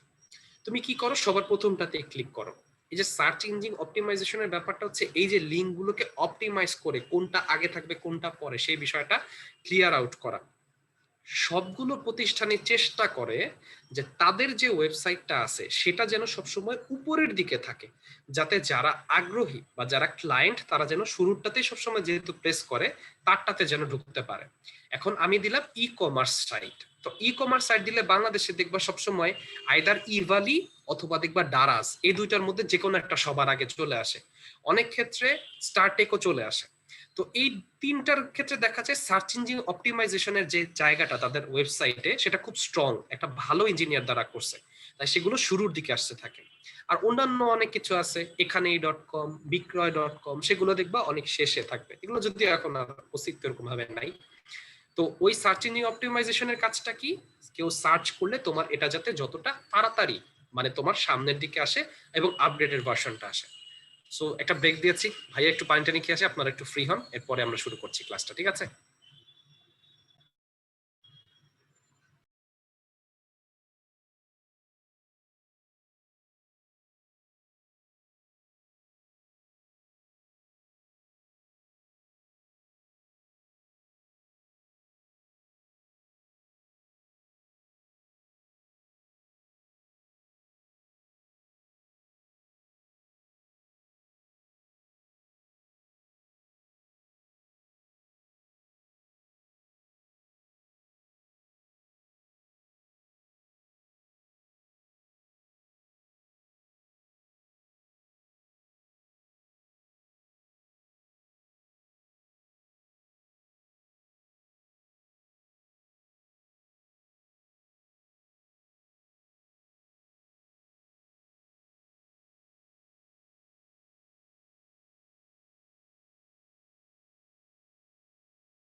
সো আমাদের 3:41 পর্যন্ত সময় ছিল, মোটামুটি সময়টা শেষ। আমরা এখন আমাদের ক্লাসের সবচেয়ে ইম্পর্টেন্ট জায়গাটায় চলে যাব। আমাদের এই পুরো চ্যাপ্টারটা আমরা যে পড়লাম প্রায় 2 সপ্তাহ লাগিয়ে, এখান থেকে কোথায় কোথায় সৃজনশীল গুলো আসছে এবং সবচেয়ে ইম্পর্টেন্ট সৃজনশীল গুলো, সেগুলো কি কি কোথা থেকে পড়বো সবগুলো ভাই এখন বলতে থাকবো একের পর এক। ওয়েব পেজের ব্যাপারে ভাইয়া অলরেডি আজকের ক্লাসের শুরুতেই বলে দিয়েছি, সেটার ব্যাপারে আর বলছি না। এইচটিএমএল ব্যবহার করে সুবিধাগুলো কি কি, অর্থাৎ এইচটিএমএল ব্যবহার করে তুমি যখন কোড করছো, স্ট্যাটিক ওয়েবসাইট তৈরি করছো, সেগুলোর সুবিধাগুলো তুমি চাইলে বলতে পারো। সেখানে বি নাম্বারটা থাকছে। দেখো, একটা কলেজের কিছু সংখ্যক শিক্ষার্থীরা এইচটিএমএল ব্যবহার করে একটা ওয়েব পেজ তৈরি করছে। মূল পেজটি test.html, শিক্ষার্থী তথ্যের পেজটি test1.html, শিক্ষকের তথ্যের পেজটি test2.html নামক ফাইলে জমা করে রাখা হয়েছে। ওয়েবসাইটের মূল পেজটিতে test.html আর test2.html ফাইলগুলো হাইপারলিংক করা হয়েছে। এখানে test1 হবে, test1.html আর test2.html। ফলে ওয়েবসাইটে অনুপ্রবেশকারীরা খুব স্বাচ্ছন্দ্যে অনুপ্রবেশ করতে পারছে। কেউ আমাকে চ্যাটে বলতে পারবা, যদি দুইটা মানে পেজকে আমরা যদি লিংক আপ করতে চাই, তাহলে একটা শব্দ আছে আমরা পড়িয়েছিলাম, এটা কারো মাথায় আছে কিনা, কি ব্যবহার করতে হবে? তুর্য আমাকে তো ট্যাগটা বলতেছো, বাট টার্মটা বলো, টার্মটা মানে কাজটা কি? এই তো আমাকে সবার আগে মিলভা জানিয়ে দিয়েছে, এটাকে হাইপার লিংক বলা হয়। সো হাইপার লিংক যদি করি তাহলেই আমরা বুঝতে পারবো। এখানে href দ্বারা বোঝানো হয়, ঠিক আছে? হাইপার লিংক আমরা করব। তাহলে বলেছে কি, উদ্দীপকের ব্যবহৃত মূল পেজের জন্য ব্যবহৃত ফাইল test.html আর এর সাথে test1.html ফাইলগুলো লিংক করার জন্য html কোডটা লেখো, যেটা ভাই এক্ষুনি লিখে তোমাকে দেখাবো। আর ব্যবহৃত test.html এর সাথে এই ফাইলগুলো হাইপার লিংক করার সুবিধা আলোচনা করো। এখন চিন্তা করো, তোমাকে যখন সুবিধা আলোচনা করবে তুমি কি বলবা? তুমি বলবা যে আলোচনা করবার জন্য একই ওয়েব পেজের মধ্যে দুইটা ওয়েবসাইটের মানে ওয়েব পেজের অংশ যখন লিখে দিলা, তুমি ইজিলি দুইটা ওয়েব পেজে এখন নিজের মতো করে যখন খুশি যাওয়া আসা করতে পারবা। ফলে তোমার টাইম সেভ হলো, সবগুলো তথ্য রাখতে পারছো, সুন্দরভাবে দেখা যাচ্ছে, নিজের মতো করে যাওয়া যাচ্ছে, তথ্যের এভেইলেবিলিটি বাড়লো, এই বিষয়গুলো ব্যাখ্যা করতে পারে। সো ঘর নাম্বারটা খুব বড় হবে না, নিজের মতো করে যে সুবিধাগুলো পাওয়া যাচ্ছে, ডেটাগুলো রাখা যাচ্ছে, সেগুলো বললেই চলে যায়। এখন আমরা যদি এই ব্যাপারটা বুঝি, তাহলে তোমাদেরকে করিয়ে দেওয়া হবে কোনটা? সি নাম্বারটা। এ আর বি আর ডি তো বলেই দিলাম, তাহলে সি নাম্বারটা ভাইয়া এক্ষুনি করে দিব। বাট তার আগে বাকি সৃজনশীলগুলোর একটু অংশ দেখে নিই। দেখো, এইচটিটিপি এটা বলতে কি বোঝায়? এটা একটা protocol, hyper text transfer protocol, যেটা ভাইয়া আজকের 4th স্লাইডে পড়িয়েছে। তাহলে এইচটিটিপি কি, এটা বুঝিয়ে দিবা যে যখন আমার হাইপার টেক্সট ট্রান্সফার প্রোটোকল হিসেবে ব্যবহার হচ্ছিল। ডোমেন নেম এবং হোস্টিং এর পার্থক্যটা কি? যাও, একটা ক্ষয়ের প্রশ্নটা একদম পুরোপুরি ডাইরেক্ট বলেই দিই। ডোমেন নেম আর হোস্টিং এর মধ্যে প্রত্যেকটা ওয়েবসাইটের একটা স্বতন্ত্র নাম থাকে, সেই নামটাকে কি বলা হয়? Domain name. অন্যদিকে ইন্টারনেটের ওয়েবের ফাইলগুলো কোন সার্ভারের লিংকে যদি রাখা হয়, সেটাকে কি বলা হয়? ওয়েব হোস্টিং বলা হয়, ঠিক আছে? তাহলে হোস্টিং এর মধ্যে পার্থক্যটা বুঝতে পারতেছো। ওয়েব হোস্টিং যে স্থানটা, সার্ভার স্পেস, সেখানে টেক্সট, গ্রাফিক্স, ভিডিও সবকিছু রাখা যায়, ওয়েব পেজে রাখা যায়। আর ডোমেন নেমের মধ্যে আমরা শুধুমাত্র ইন্টারনেটকে সাইন স্পট করে বা ব্রাউজারে দেখা যায় ওইসব তথ্যগুলো আমরা রাখতে পারতেছি নাম হিসেবে দিয়ে, আর কি উদ্ভাস.com এরকম করে দিচ্ছি। ডোমেন নেম কোনো বাড়ির ঠিকানা, আর যদি হোস্টিং বলি সেটা হচ্ছে বাড়িতে গিয়ে কোন একটা ব্যক্তির সাক্ষাৎ পাওয়া। ব্যাপারটা এরকম ভাবে বোঝায় আর কি, যে তোমার উদাহরণ দিয়ে বললাম। মানে ওয়েবসাইটে যখন ডোমেন নেম আর হোস্টিং দুইটাই দিচ্ছ, ডোমেন নেম টাইপ করে দিচ্ছ আর ব্রাউজারকে প্রদর্শন করে দিচ্ছে সেটা। সো ভাইয়া অলরেডি 3টা করে পার্থক্য বলে দিলাম, আশা করি সেগুলো এখন তুমি তোমার মতো গুছিয়ে লিখতে পারবা। এখন দেখো, এই যে উদ্দীপকটা আছে, উদ্দীপকে কি বললো? ইটালিক, বোল্ড, মানে ইনফরমেশন শব্দটিকে ইটালিক আর বোল্ড করতে কমিউনিকেশন টেকনোলজিকে www.udbhash-এর সাথে হাইপারলিংক করার প্রয়োজনীয়তা HTML কোড লেখো। এই সমীকরণ প্রদর্শনের জন্য HTML কোড লেখো। ঠিক আছে, তাহলে ভাইয়া করায় দিব কোনগুলা? সি আর ডি, যাতে তোমার কোনো প্রবলেম না থাকে, এগুলা ভালো কাজে দিবে। এরপরে দেখো, এই অংশটা তৈরি করলাম। এরপরে কি বলা যে HTML কি? Hypertext markup language. এটা তো আমরা জানি। ডাইনামিক ওয়েব পেজে ডেটাবেজ ব্যবহৃত হয় কেন? আমার যদি ডেটাবেস মানে ওয়েব পেজ ডেটাবেস যদি না থাকে, তুমি যদি ডেটাই না রাখতে পারো, তাহলে ওয়েবসাইট তৈরি করলে সেটাকে কি কি রাখবা, সেটাই তো হচ্ছে গুরুত্বপূর্ণ কথা। জাস্ট গুছিয়ে লিখে দিলেই হয়। এই যে কোডটা আছে, কোডটার আউটপুটটা কিরকম হবে? সিম্পল, তুমি কোডটা নাও, কোডটা নিয়ে এখানে HTML এ পেস্ট করো, মানে এখানে পেস্ট করে দিলে তুমি আউটপুট দেখতে পাবা। বাট তুমি পরীক্ষার খাতায় লিখবা কিভাবে, এটা তোমার সবচেয়ে বড় প্রশ্ন আসতে পারে, যে ভাই আপনি তো কম্পিউটারে দেখাচ্ছেন, পরীক্ষার খাতায় আমি করব কিভাবে? তুমি পরীক্ষার খাতায় দেখতে পাইতেছো সবার প্রথমে বডির উপরে পি অ্যালাইন সেন্টারে দেওয়া মাঝ বরাবর উদ্ভাস লেখাটা থাকবে, তারপর একটা ব্রেক দিয়ে নিচে থাকবে কি এ হেফ দিয়ে উদ্ভাস.com দেওয়া আছে, উদ্ভাস.comটা নিচে থাকবে এবং উদ্ভাস নামে সেই জায়গাটা লেখা থাকবে, নিচে একটা লাল কালির এরকম নীল কালির অংশটা থাকবে। টেবিল উইথ দেওয়া আছে 100%, টেবিল বর্ডার 1 দেওয়া, খুব চিকন বর্ডার হবে। এরপর টেবিল রো এর মধ্যে টেবিল ডাটা দেওয়া, লিস্ট করে করে বলে দেওয়া আছে, টিচার্স লিস্ট এরকম করে টেবিল ডাটা দেওয়া এবং এক একটা করে লিংক দিয়ে দেওয়া, দেওয়ার পরে শেষ করা, টেবিল শেষ। তো তুমি তোমার মতো করে এরকম টেবিল করবে। বলছে উদ্দীপকের রেজাল্ট নামে নতুন একটা কলাম সংযোজন করতে হলে কি কোডিং করতে হবে, সেটা তোমাদের কাছ থেকে আমি চ্যাটে জানবো একটু পরে, বাট আগে এই বিষয়গুলো দেখাবো, তাহলে কি কি কাজ করে সেটা দেখাতে পারবো। চলো তাহলে ডিরেক্ট কোডে চলে যাই আমরা। কোডে চলে গেলে তখন তোমার জন্য সহায়তা হবে। প্রথমে ভাইয়া 3 নাম্বার এই সৃজনশীলটা দিয়ে শুরু করতেছি। দেখো এই সৃজনশীলটা যদি তোমাকে দিয়ে শুরু করি, Ctrl+C দিয়ে ভাইয়া কপি করে নিলাম। কপি করে নেবার পর আশা করি তোমরা আমার কম্পিউটারের স্ক্রিনটা দেখতে পাচ্ছ। যদি দেখতে পেয়ে থাকো আমাকে কাইন্ডলি কষ্ট করে একটু চ্যাটে জানিয়ে দাও তো কম্পিউটার স্ক্রিনটা দেখতে পাচ্ছ কিনা। ওকে, দেখা যাচ্ছে, ঠিক আছে। দেখো এখন ভাইয়া কি করলাম, মাউসের রাইট বাটনটা প্রেস করলাম, প্রেস করবার পরে কি পেয়ে যাচ্ছি, নিউতে চলে যাচ্ছি। নিউতে যে নিয়ম তো জানোই, টেক্সট ডকুমেন্টে যেতে হবে, গেল, নাম সেভ করলাম প্র্যাকটিস বা সিকিউ, সিকিউ সিকিউ নামে দিলাম, আজকে সিকিউ প্র্যাকটিস করতেছি। এটাকে ওপেন করলাম, ওপেন করবার পর কোড লিখবো। সো কোডটাকে কি করেছি, কপি করে এনেছিলাম, Ctrl+V দিয়েছি। ভি দেবার পর আমাকে এখন এটা সেভ করতে হবে। সেভ গেলাম, সেভ এজে যাওয়ার পরে আমি দেখতে পাচ্ছি যে অনেকগুলা অংশ আছে, আমি এখানে আইসিটি উদ্ভাস নামে একটা ফোল্ডার ভাইয়া তৈরি করে রেখেছি, এটা সিলেক্ট করলাম। করার পরে ভাইয়া নাম দিলাম কি CQ.html, এটা দেবার পরে ভাইয়া এই জায়গায় অল ফাইল সিলেক্ট করলাম এবং এই অংশটায় ভাইয়া সেভ করে দিলাম। সেভ হয়ে গেল। সেভ হয়ে যাওয়ার পরে আমি এখন আইসিটি উদ্ভাসের এটাতে গেলাম, যাওয়ার পরে দেখতেছি সিকিউ নামে একটা এই ব্রাউজার এটা তৈরি হয়ে আছে, এটাতে প্রেস করলাম। দেখেছো উদ্ভাস লেখাটা আসছে, লেখার পরে সেটা কি উদ্ভাস লিঙ্ক আকারে আছে।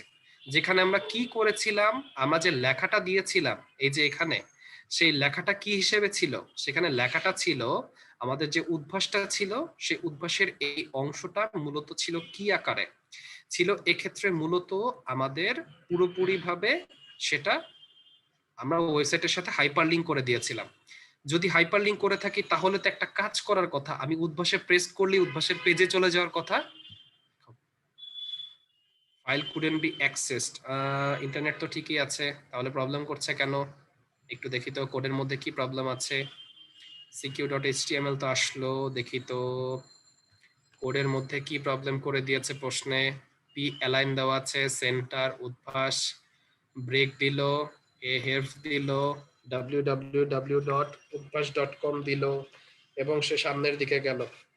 আচ্ছা ঠিক আছে, এইভাবে না দেই, এই লেখার ফরম্যাটটাকে না দিয়ে ভাই আর একটা কাজ করি, আমরা HTTP দিয়ে করি, তাহলেও সেই ক্ষেত্রে এই অংশটা মিলে যাবে। ঠিক আছে, এরপর উদ্ভাস নামে দিয়েছে, এ ক্রস করেছে, পি নিয়ে নিয়েছে। ঠিক আছে, আমরা তাহলে এই অংশটাই দিয়ে দিচ্ছি কি, এই অংশটাই ধরো দিয়ে দিলাম সেন্টার, এটা তো আছেই ভাই, এটাকে একটু ডিফারেন্ট ফরম্যাটে লিখলাম, এভাবে না লিখে তোমরা যেটা পড়ছো HTTP দিয়েই লিখে দিই .com। ঠিক আছে, আমরা এখানে উদ্ভাস নামে দিয়ে দিলাম, উদ্ভাস নামে দিচ্ছি। সো সেটা কি কি ছিল, আমরা লিখছিলাম HTTP, এটা কি প্রোটোকল হিসেবে ব্যবহার হয়, আপার টেক্সট ট্রান্সফার প্রোটোকল। সো এটা দিলাম, দেন হচ্ছে কি আমরা যখন স্ল্যাশ ব্যবহার করছি এবং এটা করবার পরে আমরা কি দেখতে পাচ্ছি, .com-এ চলে যাচ্ছি, যাওয়ার পরে স্ল্যাশের এই অংশটা দিয়ে দিলাম এবং এটা ক্রস করে দিলাম। ঠিক আছে, দেওয়ার পরে এখানে তো উদ্ভাস দেওয়াই আছে, তাহলে ভাই এই জায়গাটায় গিয়েছি, আরে কোন তো গেলাম, তারপরে কি করলাম, সেভ করে দিলাম। সেভ হয়ে গেল, এটাকে একটু ইয়া করলাম, যাচ্ছি, এই যে দেখো লোড হলো, উদ্ভাসের পেজে চলে গেছি। তাহলে বুঝতে পারছো কি লেখার ফরম্যাটটাই ভুল ছিল আর কি। হ্যাঁ, সো লেখার ফরম্যাটের এই অংশটা কি ছিল, এটা মূলত ভিজুয়াল স্টুডিওর জন্য কাজ করতো, বাট ভাইয়া যেহেতু নোটপ্যাডের অংশটা ব্যবহার করছি সেই অংশটাই আর কি সহায়তা করছিল আর কি। সো ভাইয়া নোটপ্যাডে লিখবার জন্য যে ফরম্যাটটা আমরা পড়েছিলাম সেই অনুযায়ী ভাইয়া লিখে দিয়েছি, উদ্ভাসের পেজে চলে আসলাম। আবার ফেরত চলে যাই, ফেরত চলে যাবার পরে আমাকে উদ্ভাস লেখা, হোম লেখা, টিচার্স লিস্ট লেখা, স্টুডেন্ট। খুব ভালো মতো চিন্তা করবা এবং আমাকে ঘ নাম্বারের অ্যান্সারটা এক লাইনে দেওয়া পসিবল, এটা এক লাইনের অ্যান্সার। ঘ নাম্বারে দেখো তোমাকে কি কোশ্চেন বলছে, বলছে উদ্দীপকে উল্লেখিত যে টেবিলটা আছে সেই টেবিলে রেজাল্ট নামে নতুন একটা কলাম সংযুক্ত করতে চাইলে কোডিং এর কি পরিবর্তন করতে হবে। কেউ কি আমাকে এখন এটা দেখা বলতে পারবা, এই যে আমরা দেখতেছিলাম যে টেবিলটা আসতেছিল, এই টেবিলে কন্টাক্ট লিস্টের পরে আরেকটা রেজাল্ট নামে একটা অংশ আসবে, তাহলে আমাকে কি অ্যাড করতে হবে? কেউ কি আমাকে চ্যাটে জানাতে পারবা? ইশারাক, থ্যাংক ইউ ভেরি মাচ। লাবিবু আমাকে জানিয়ে দিয়েছে আমাকে আরেকটা টেবিল ডাটা অ্যাড করতে হবে, আরেকটা ডাটা অ্যাড করলেই তো ওই রো এর মধ্যে চলে আসবে। ব্যাপারটা কি বুঝতে পারছো? ভাইয়া দেখো একটু হেল্প করি। যখন তুমি কিনা এই ক্ষেত্রে যাচ্ছ, এই সবার প্রথম অংশগুলোতে বলা, প্রথম অংশে হোম, এইচটিএমএল এই ব্যাপারগুলো বলে দেওয়া আছে। এই যে হোম, এরপরে teachers list, students, contact list এরকম বলা। এরপরে তুমি আরেকটা ডাটা যদি দিয়ে দিতে পারো তাহলে কি আরেকটা কলাম হয়ে যাবে না? তাই তোমাকে আরেকটা টেবিল ডাটা দিতে হবে।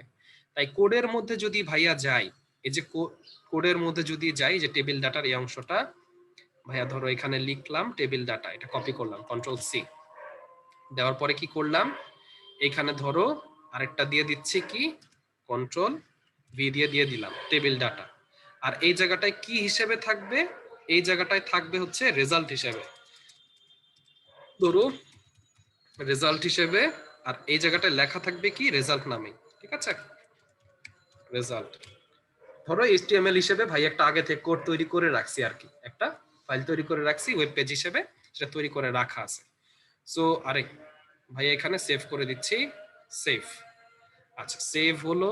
তারপরে যদি ভাইয়া দেখাইতে চাই, এটা কি করতেছি, এই দেখছো এক্সট্রা আরেকটা কলাম হয়ে গেছে।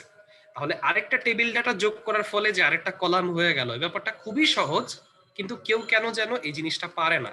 তাই ভাইয়া এই সৃজনশীলের এই অংশটা বলে দিলাম এটা কিভাবে কি কাজ করতেছে।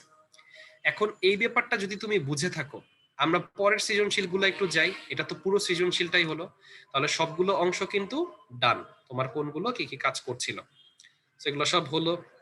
এরপর আমাদের দ্বিতীয় সৃজনশীল যেটা ছিল সেটা কি ছিল, আমাকে বলেছে এই যে লেখাটা এখানে ইনফরমেশন শব্দটাকে ইটালিক আর বোল্ড, কমিউনিকেশন টেকনোলজিকে উদ্ভাসের লিঙ্কের সাথে হাইপার লিঙ্ক করার জন্য। খুব ভালো মতো বোঝো। আমরা এখন কোডে যাব, কোডে যাওয়ার পরে ধরো টেবিল বর্ডার এখানে দিয়েছে, আমাদের টেবিলটা দরকার নেই। আমরা ধরো এই জায়গাটায় লিখলাম, এটাকে ডিলিট করে দিলাম। বডির মধ্যে আমাকে বলেছে উদ্ভাসের লিংকের মধ্যে দিতে, বাট আমাকে কথাটা বলেছে কি কমিউনিকেশন টেকনোলজির ভিতরে সেটা থাকবে। তাহলে ভাইয়া এই জায়গায় কথাটা কি লিখে দিচ্ছি, কমিউনিকেশন টেকনোলজি হিসেবে, ঠিক আছে। সো আমরা এখানে অ্যালাইন করে আমরা এই জায়গাটায় কি লিখে দিব, আমরা এখানে ধরো লিখে দিব হচ্ছে এখানে আমরা লিখে দিচ্ছি জাস্ট নর্মাল প্যারাগ্রাফ আকারেই দিই, যেহেতু কোনো কিছু করতে বলে নাই শুধু শুধু আর এক্সট্রা কেন দিব। প্যারাগ্রাফ আকারে এহের ফাকারে উদ্ভাস থাকলো, এখানে ভাইয়ার লিখে দিতে হবে কমিউনিকেশন টেকনোলজি, যাতে তুমি এইটাই প্রেস করলে উদ্ভাসে চলে যাও, CHNOLOGY, ঠিক আছে। তাহলে এই যে দেখো কি বলেছিল, কমিউনিকেশন টেকনোলজিকে এই পেজের সাথে হাইপার লিঙ্ক করার জন্য, এটা দিলাম। দেওয়ার পরে ভাইয়া ফাইলে গেলাম, সেভে দিলাম। দেওয়ার পরে সেটাকে একটু দেখাই, এই দেখো দিলাম, দেখো কমিউনিকেশন টেকনোলজি লেখাটা দেওয়া। ভাইয়া যদি এটাই ক্লিক করি, আমার চলে যেতেছি কোথায়, উদ্ভাসের পেজে। ভাই একটা বিষয় পড়াইছিলাম, নাম লেখা একটা, তুমি ভাববা কোনো আইটি সেক্টরে যাইতেছো, কমিউনিকেশনে ক্লিক করে চলে গেছো উদ্ভাসে। এটাকে একটা টার্ম দ্বারা বলা হয়, টার্মটার নাম কি, লাবিব, থ্যাংক ইউ, সবার আগে জানায় দেয়, থ্যাংক ইউ লাবিব। এটাকে ফিশিং বলা হয়, PHYSING, ফিশিং, ঠিক আছে। আচ্ছা তাহলে এই পর্যন্ত যদি বুঝে থাকো, এর আগের অংশটাই কি বলা ছিল, এর আগের অংশে কোশ্চেনে বলা এই যে ইনফরমেশন শব্দটিকে ইটালিক বোল্ড আকারে দেখতে, তাহলে ব্যাপারটা তো আরো সহজ হয়ে গেল। আমরা যদি এটাকে প্রকাশ করতে চাই, ধরো বডির পরে ভাই আরেকটা কি করব, একটা ধরো প্যারাগ্রাফের অংশ রাখলাম, হ্যাঁ জাস্ট দিয়ে দিলাম ধরো প্যারাগ্রাফ, শেষ করে একটা প্যারাগ্রাফ দিয়ে। তো এর মধ্যে ভাই একটা লেখারে কি হিসেবে দেখতে চাই, ইটালিক আবার বোল্ড, সো আই দিলাম। বোল্ড দেখতে চাই, বি দিলাম। শেষ করে ফেলবো কি দিয়ে, ইটালিকটা একটা কন্টেইনার ট্যাগ, তাই এটাকে শেষ করতে হবে। বোল্ড তাহলে বি দ্বারা শেষ করতে হবে। লেখাটা কি হিসেবে দেখতে চাই, আমরা দেখতে চাই ইনফরমেশনকে, ইনফরমেশনকে, ঠিক আছে। দেওয়ার পর ধর একটা ব্রেক দিয়ে দিলাম, মাঝখানে একটা ব্রেক থাকলো, একটা বিরতি, আমরা মানে একটা লাইনের মধ্যে একটু ফাঁকা থাকছে, এবং আমরা এখানে সেভ করে দিয়েছি। এটাকে যদি দেখি, এই যে দেখো ইনফরমেশন ইটালিক বোল্ড, তারপরে কমিউনিকেশন টেকনোলজি, আমাকে যা বলেছে পুরোটা করে দিয়েছি কোড। তাহলে আশা করি এটা ব্যাপারটা বোঝা গেল যে দ্বিতীয় সৃজনশীলে আমার অ্যান্সারটা যেটা চেয়েছিল সেটার অ্যান্সারটা কি হবে। এখন আমাকে যদি বলো, আমি যদি তোমাদেরকে এই কোশ্চেনে একটা এক্সট্রা পার্ট ভাইয়া দিয়ে দিতাম এটা দেখার পরে, যে এই কোডটার মধ্যে, এই কোডটার নাম হিসেবে ভাইয়া দেখতে চাই যে এই কোডের মধ্যে নাম আছে আইসিটি বেস্ট ব্যাচ, ভাইয়া এই নামটা উপরে দেখতে চাই, তাহলে কোডে আমাকে কি পরিবর্তন করতে হতো, আমাকে কেউ জানাতে পারবা? দেখি তো, কেউ আমাকে জানাতে পারো কিনা এখানে কি লিখতে হতো।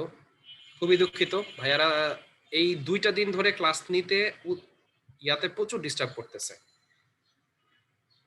ভেরি গুড, আমাকে টাইটেলের এই অংশটা ব্যবহার করতে হতো হেডের ভিতরে, সেখানে আমার লিখতে হতো আইসিটি বেস্ট ব্যাচ, সেই বিষয়টা আমাকে এখানে লিখতে হতো, আর কিচ্ছু না। এই তো বুঝতে পারছো। তাহলে দেখো আমি যদি এইখানে যে কোডটা ছিল সেই কোডের মধ্যে লিখে দিতাম এই যে এখানে কোনো হেড টেড নাই, ঠিক আছে, তাহলে ভাইয়া হেড ব্যবহার করতাম, তাহলে হেড ব্যবহার করলাম আর টাইটেল ব্যবহার করলাম, তাহলে এইখানে গেলাম কি হেড হিসেবে, হেড, হেডকে ক্লোজ করতে হবে, ক্লোজ করে দিলাম হেড। হেডের ভিতরে কে থাকে, হেডের ভিতরে থাকে টাইটেল, TITLE, আর এটাকে আমি দেখতে চাই TITLE, এবং এখানে লিখলাম আইসিটি বেস্ট ব্যাচ। এই নিজেদের আবার অনেক ভালো ভাইব না, ঠিক আছে, তোমরা ভালো ঠিক আছে, আর তাই বলে এত ভালো ভাইব না। দেখো এটাকে যদি আবার আমরা এটা করে দেই, দেখো আইসিটি বেস্ট ব্যাচ কথাটা চলে আসছে, ঠিক আছে ভাই। তাহলে কি করি, একটু কোডটা কপি করে দেই, প্রশ্ন যেটা আছে সেটা তো আছেই, বাট ভাই এক্সট্রা করে একটু কোড দিয়ে দিলাম আইসিটি বেস ব্যাচের, এটা প্রশ্ন আসলে যেন এটা করতে পারো। সো একইভাবে আমরা যদি এই জায়গাটায় একটা এক্সট্রা পেজ দিয়ে নিউ স্লাইড নিলাম, এই জায়গাটায় যদি একটু কোডটা কন্ট্রোল ভি দিয়ে দিয়ে দেই, তাহলে তুমি তোমার মতো করে ওটা প্র্যাকটিস করে নিতে পারবা, ঠিক আছে। এই প্রশ্ন আর কোডটা এখানে থাকলো, কোনো সমস্যা হবে না। দ্বিতীয় অংশটাই ভাই এখানে বললাম কি, এই অংশটাই বললাম যে যখন তুমি অ্যাড করতে চাচ্ছ, ঠিক আছে, গিয়ে স্লাইডে যেটা ব্ল্যাঙ্ক স্লাইড রেখে দিই যাতে পরে অ্যাড করতে পারি। বলেছিল কি test1 HTML নামে একটা অংশ থাকবে, test2 নামে একটা থাকবে, সেটা কোথায় থাকবে, তার মধ্যে শিক্ষার্থীদের আর টিচারদের 2টা তথ্য থাকবে, সেটা টেস্ট HTML ফাইলের মধ্যে থাকবে। তাহলে দেখো এই যে আমার ফাইলটা আছে, এই ফাইলটাকে ভাইয়া যদি এখন সেভ করতে চাই আগের মতো কোডের অংশগুলো দিয়ে, সেখানে তাহলে কি করব, এই যে কোডটা দেখায় আসলাম, এই কারণে ভাইয়া 3 নাম্বার সৃজনশীল থেকে দেখাইছি, এই যে এখানে কোডগুলো আছে সেগুলোকে যদি দেখাই, যে আমরা যে ব্যবহার করছিলাম এ হেরফের এই অংশটা, ঠিক আছে, আমরা যদি এটাকে একটু কপি করে নেই, দেখো কন্ট্রোল কন্ট্রোল সি, সো এটার মধ্যে ধরো ভাইয়া এখন কোডগুলোকে লিখবো। সো টেবিলের এই অংশটা পুরোটা গেল, বডির এটা শেষ, ভাইয়া কন্ট্রোল ভি দিয়ে লিখলাম, সেটা কি লিখতে পাচ্ছি যে এই জায়গাটায় ভাইয়া কানেক্ট করছে, কানেক্টের মধ্যে ধরো একটা প্যারাগ্রাফের অংশের ভিতরে দিয়ে দেয়, হ্যাঁ দেখতে সুন্দর লাগবে, কোনো সমস্যা হবে না, ঠিক আছে।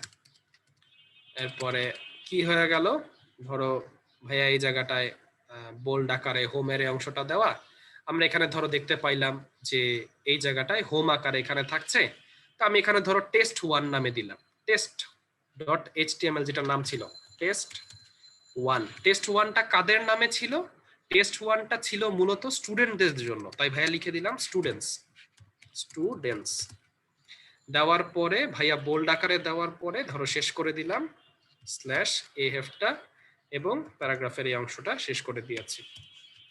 দেওয়ার পরে আমরা একটা ব্রেক দিলাম ধরো BR, এটা দিয়ে দেওয়ার পর আমাকে বলেছে টিচারদের জন্য একটা তৈরি করেছিল, সেটা কি টেস্ট ডট টু এরকম নামে। তাহলে এই জায়গাটায় কি টেস্ট টু HTML এ কাদের জন্য তৈরি করেছিল? এটা টিচারদের জন্য তৈরি করেছিল, TEACHER, টিচারদের নামে তৈরি করলো। তৈরি করবার পর বলল যে টেস্ট HTML নামে একটা পেজে সে সেটা সেভ করেছিল। তাহলে ভাইয়া সেভ এজে যাচ্ছি, সেভ এজে যাওয়ার পরে ধরো এটাকে এখন সেভ করব টেস্ট TEST.HTML এটার নামে সেভ করব। করব কোথায়? করব হচ্ছে ভাইয়া আইসিটি উদ্ভাসের এই যে ফাইলটা তৈরি করেই রাখছি এটার মধ্যে। অল ফাইল সিলেক্ট করলাম, করবার পরে ভাইয়া সেভে দিয়ে দিলাম। এই তো সেভ হয়ে গেছে। যে খুঁজে দেখি তো তৈরি হয়েছে কিনা, তাহলেই বুঝতে পারবো। এই যে এই অংশটায় এখানে আছে, দেখো এই যে এখানে টেস্ট নামে আছে। এটা ওপেন করলে দেখো স্টুডেন্টস নামে একটা অংশ আছে, টিচার্স নামে আছে। ক্লিক করলে কি হবার কথা? ক্লিক করলে কিন্তু কিছু দেখাবার কথা না। কেন দেখাবার কথা না? এই ব্যাপারটা হচ্ছে তোমাদের বোঝার বিষয়। ভাইয়াকে যদি স্টুডেন্টস আর টিচার এই দুইটা নামে ওয়েব পেজ আমি লিংক দিয়ে দিছি, কিন্তু এর ভিতরে কোনো ডাটা কি আমি দিছি? এই কারণে তোমাদের সৃজনশীলে ছিল ডাইনামিক ওয়েবসাইট তৈরি করলাম। ডেটা দেওয়াটা কেন গুরুত্বপূর্ণ? কোনো ডাটাই যদি না থাকে তুমি ওয়েবসাইটে যে দেখবাটা কি? তাহলে তোমার হচ্ছে গিয়ে স্টুডেন্টস নামে যে ওয়েব পেজটা তৈরি করছো সেটার মধ্যে যে অবশ্যই তোমাকে ডেটা দিতে হবে। তাহলে তুমি বিভিন্ন স্টুডেন্টের নাম দিতে পারো, রোল দিতে পারো, আর ফোন নাম্বার, ব্লাড গ্রুপ অনেক ক্ষেত্রে কাজে লাগে, সেগুলো দিতে পারবা। টিচারদের ক্ষেত্রে কি টিচারদের নাম, তাদের ফোন নাম্বার, তারা কোথায় থাকেন এই বিষয়গুলো যুক্ত থাকলো, তারা কোথায় কোন কোন ক্লাসগুলো নেন সেগুলো থাকবে। সো এই কনসেপ্টগুলোকে তুমি যদি নিজের মতো করে পড়াশোনা করো তাহলে বুঝতে পারবে তোমার সৃজনশীলের মধ্যে প্রায় 70% কমন পড়বে। বাকি 20%-এর সৃজনশীল ভাইয়া করাবার সময় বলেছি। যারা কিনা আমার টেবিলের ক্লাসটা করেছো তারা জানো টেবিলের মধ্যে আউট অফ নোওয়্যার যদি ভাইয়া বলি 50 থেকে সিরিয়াল শুরু করো, কিভাবে করবে ভাইয়া বলে দিছি। সেটা খুব গুরুত্বপূর্ণ উদ্ভাসের পরীক্ষার জন্য, মানে গভর্নমেন্ট পরীক্ষার জন্য। সো টেবিল করা, অর্ডার লিস্ট, আনঅর্ডার লিস্ট, এটা খুবই গুরুত্বপূর্ণ। টেবিল তৈরি করা সেটা একটা, লিস্টিং করা গুরুত্বপূর্ণ। মাঝে মাঝে ক্যান্টনমেন্টের কিছু কলেজের ক্ষেত্রে দেখবে ইমেজ যুক্ত করার প্রশ্নটা থাকে, সেটা তোমার জন্য গুরুত্বপূর্ণ হবে। তাহলে ভাইয়ার কাজ ছিল সবগুলো বিষয় বুঝিয়ে সৃজনশীল কি কি আসবে, কোথায় আসবে, লিখে যেমন দিছি মুখে বলে দিছি। একটু কষ্ট করে প্র্যাকটিস করবেন, আমার বিশ্বাস আপনাদের যে পরিমাণ মেধা আছে এবং আপনারা যতটা স্বতঃস্ফূর্ত ভাবে অ্যান্সার দেন আপনারা নিজেরাই পারবেন অন্যান্য বিষয়গুলো একটু প্র্যাকটিস করলে। সো আজকের ক্লাসটা ভাইয়া এইখানেই শেষ করে দিচ্ছি। আশা করি আপনারা সবাই বুঝতে পেরেছেন এবং কোডগুলো এখানে থাকছে, আপনাদের জন্য সুবিধা হবে। সবাই ভালো থাকেন, সুস্থ থাকেন। শেষে একটা ক্লাস ইভ্যালুয়েশন আছে, কষ্ট করে ক্লাস ইভ্যালুয়েশন দেন। আপনাদের চ্যাটটা একটু পড়ে নিই ততক্ষণে, ঠিক আছে? আপনাকে অনেক ধন্যবাদ। ভাই কোনো কিছু বলবেন? হ্যাঁ জি ভাইয়া, যেটা ওদের উদ্দেশ্যে বলা যে এই দেখো আমাদের কিন্তু তার মানে কি ওয়েব ডিজাইনিং এটা কিন্তু আমাদের কাভার হয়ে গেছে তাই না? এবং কথা হলো, এবং ভাইয়া নিশ্চয়ই তোমাদের যে বলছেন যে সবচেয়ে বেশি ইম্পর্টেন্ট জিনিসটা কি, একটা হলো আমাদের লিংক ক্রিয়েট করতে পারা, দেন হলো আমরা বলতে পারি টেবিল ক্রিয়েট করতে পারা। টেবিল থেকে পরীক্ষায় কোশ্চেন আসেই, টিচারদের খুব প্রিয় একটা জিনিস হলো টেবিল ক্রিয়েট করতে পারা। আর তোমাদের যে বাকি জিনিসপাতি গুলো, নর্মাল জিনিসপাতি, পি ট্যাগ, বোল্ড, ইটালিক, এইসব ট্যাগ গুলা মোটামুটি জানলেই হবে। আর কালারটাও মোটামুটি ইম্পর্টেন্ট। ওকে, এগুলা পারলে তোমাদের হবে। বাট কিন্তু আমরা তোমাদের বাড়তি জিনিসপাতিও দেখাইছি, যেমন তার মধ্যে একটা ছিল হলো ফর্ম তৈরি। তোমরা এখন ফর্ম তৈরি করতে পারবা, সেটা তোমরা করতে পারবা।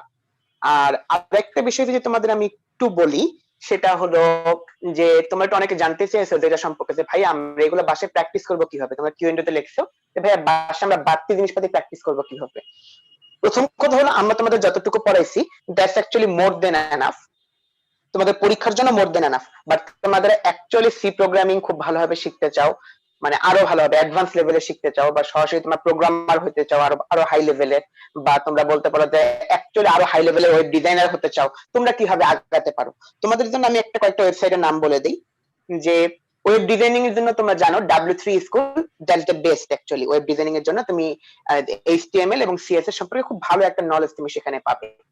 আর তোমাদের যারা হলো যে এর ক্ষেত্রে প্রোগ্রামিং এর ক্ষেত্রে তোমরা জানতে চাও, প্রোগ্রামিং এর ক্ষেত্রে আমরা হয়তো বলছিলাম যে যে তোমাদের সি প্রোগ্রামিং খুব ভালোভাবে জানতে চাও, তার জন্য তামিম শাহরিয়ার সুবিন চমৎকার একজন লেখক, তার একটা বই আছে যে সি প্রোগ্রামিং।